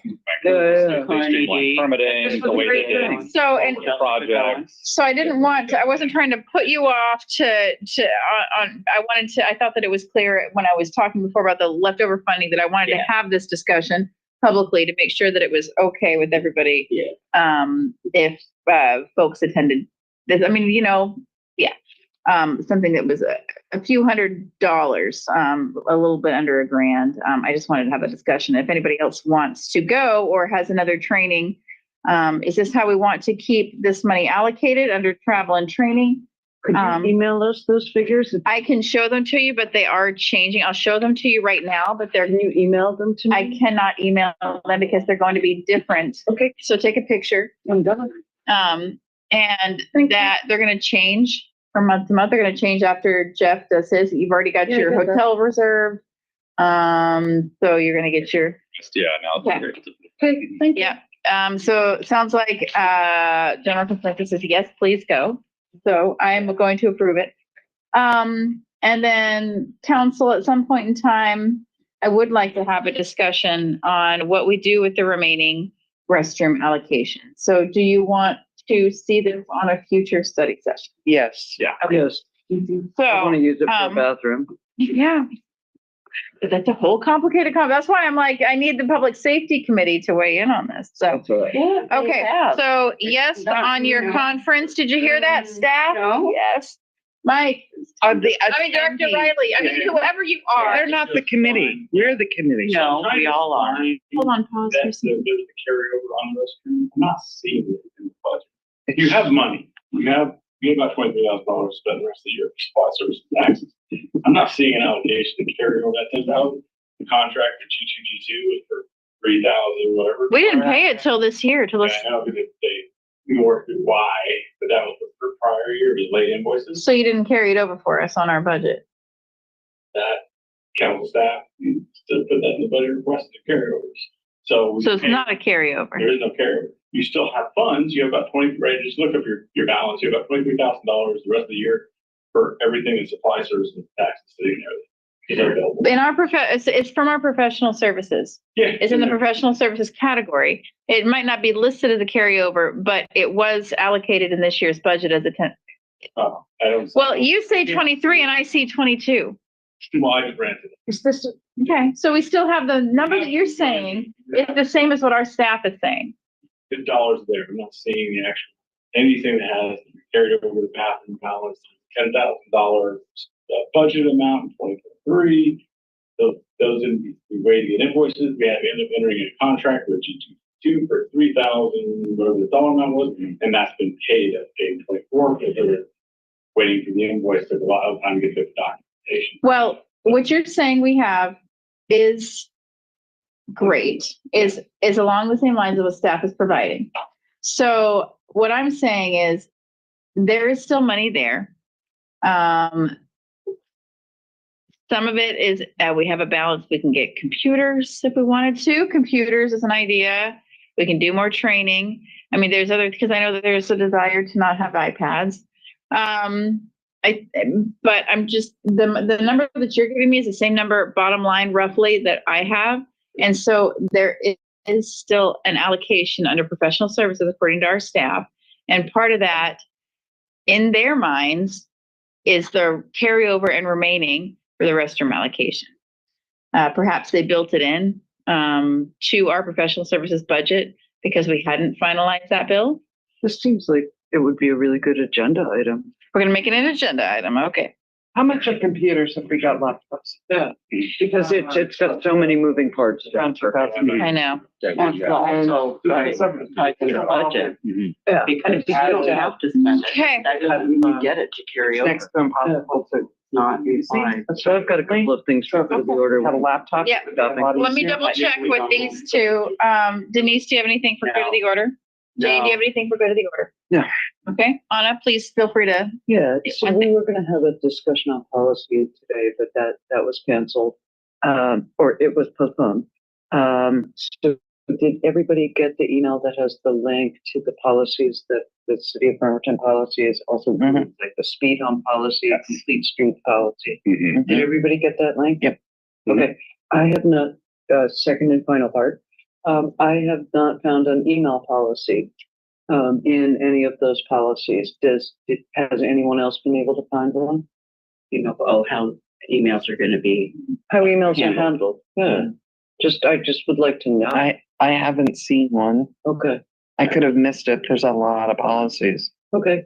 Do you guys want to get a written email policy? I'm thinking particularly if we start now, we'd be ready to rock and roll for new counselors. We're just Pause on this. Pause. No. Yeah. Lori says there is, and she will send it to us. Oh, that'd be great. Yep. Oh, that would be great. Thank you, Lori. Okay, so second and final is we were going to draft a resolution on 2117, the Climate Commitment Act, Yeah. simply including facts. And I would really like to have that drafted soon because ballots will drop in mid-October? Yeah. Kylie, what are we doing on, how are we doing on that? I haven't stuff my desk. I'm gonna talk to you about.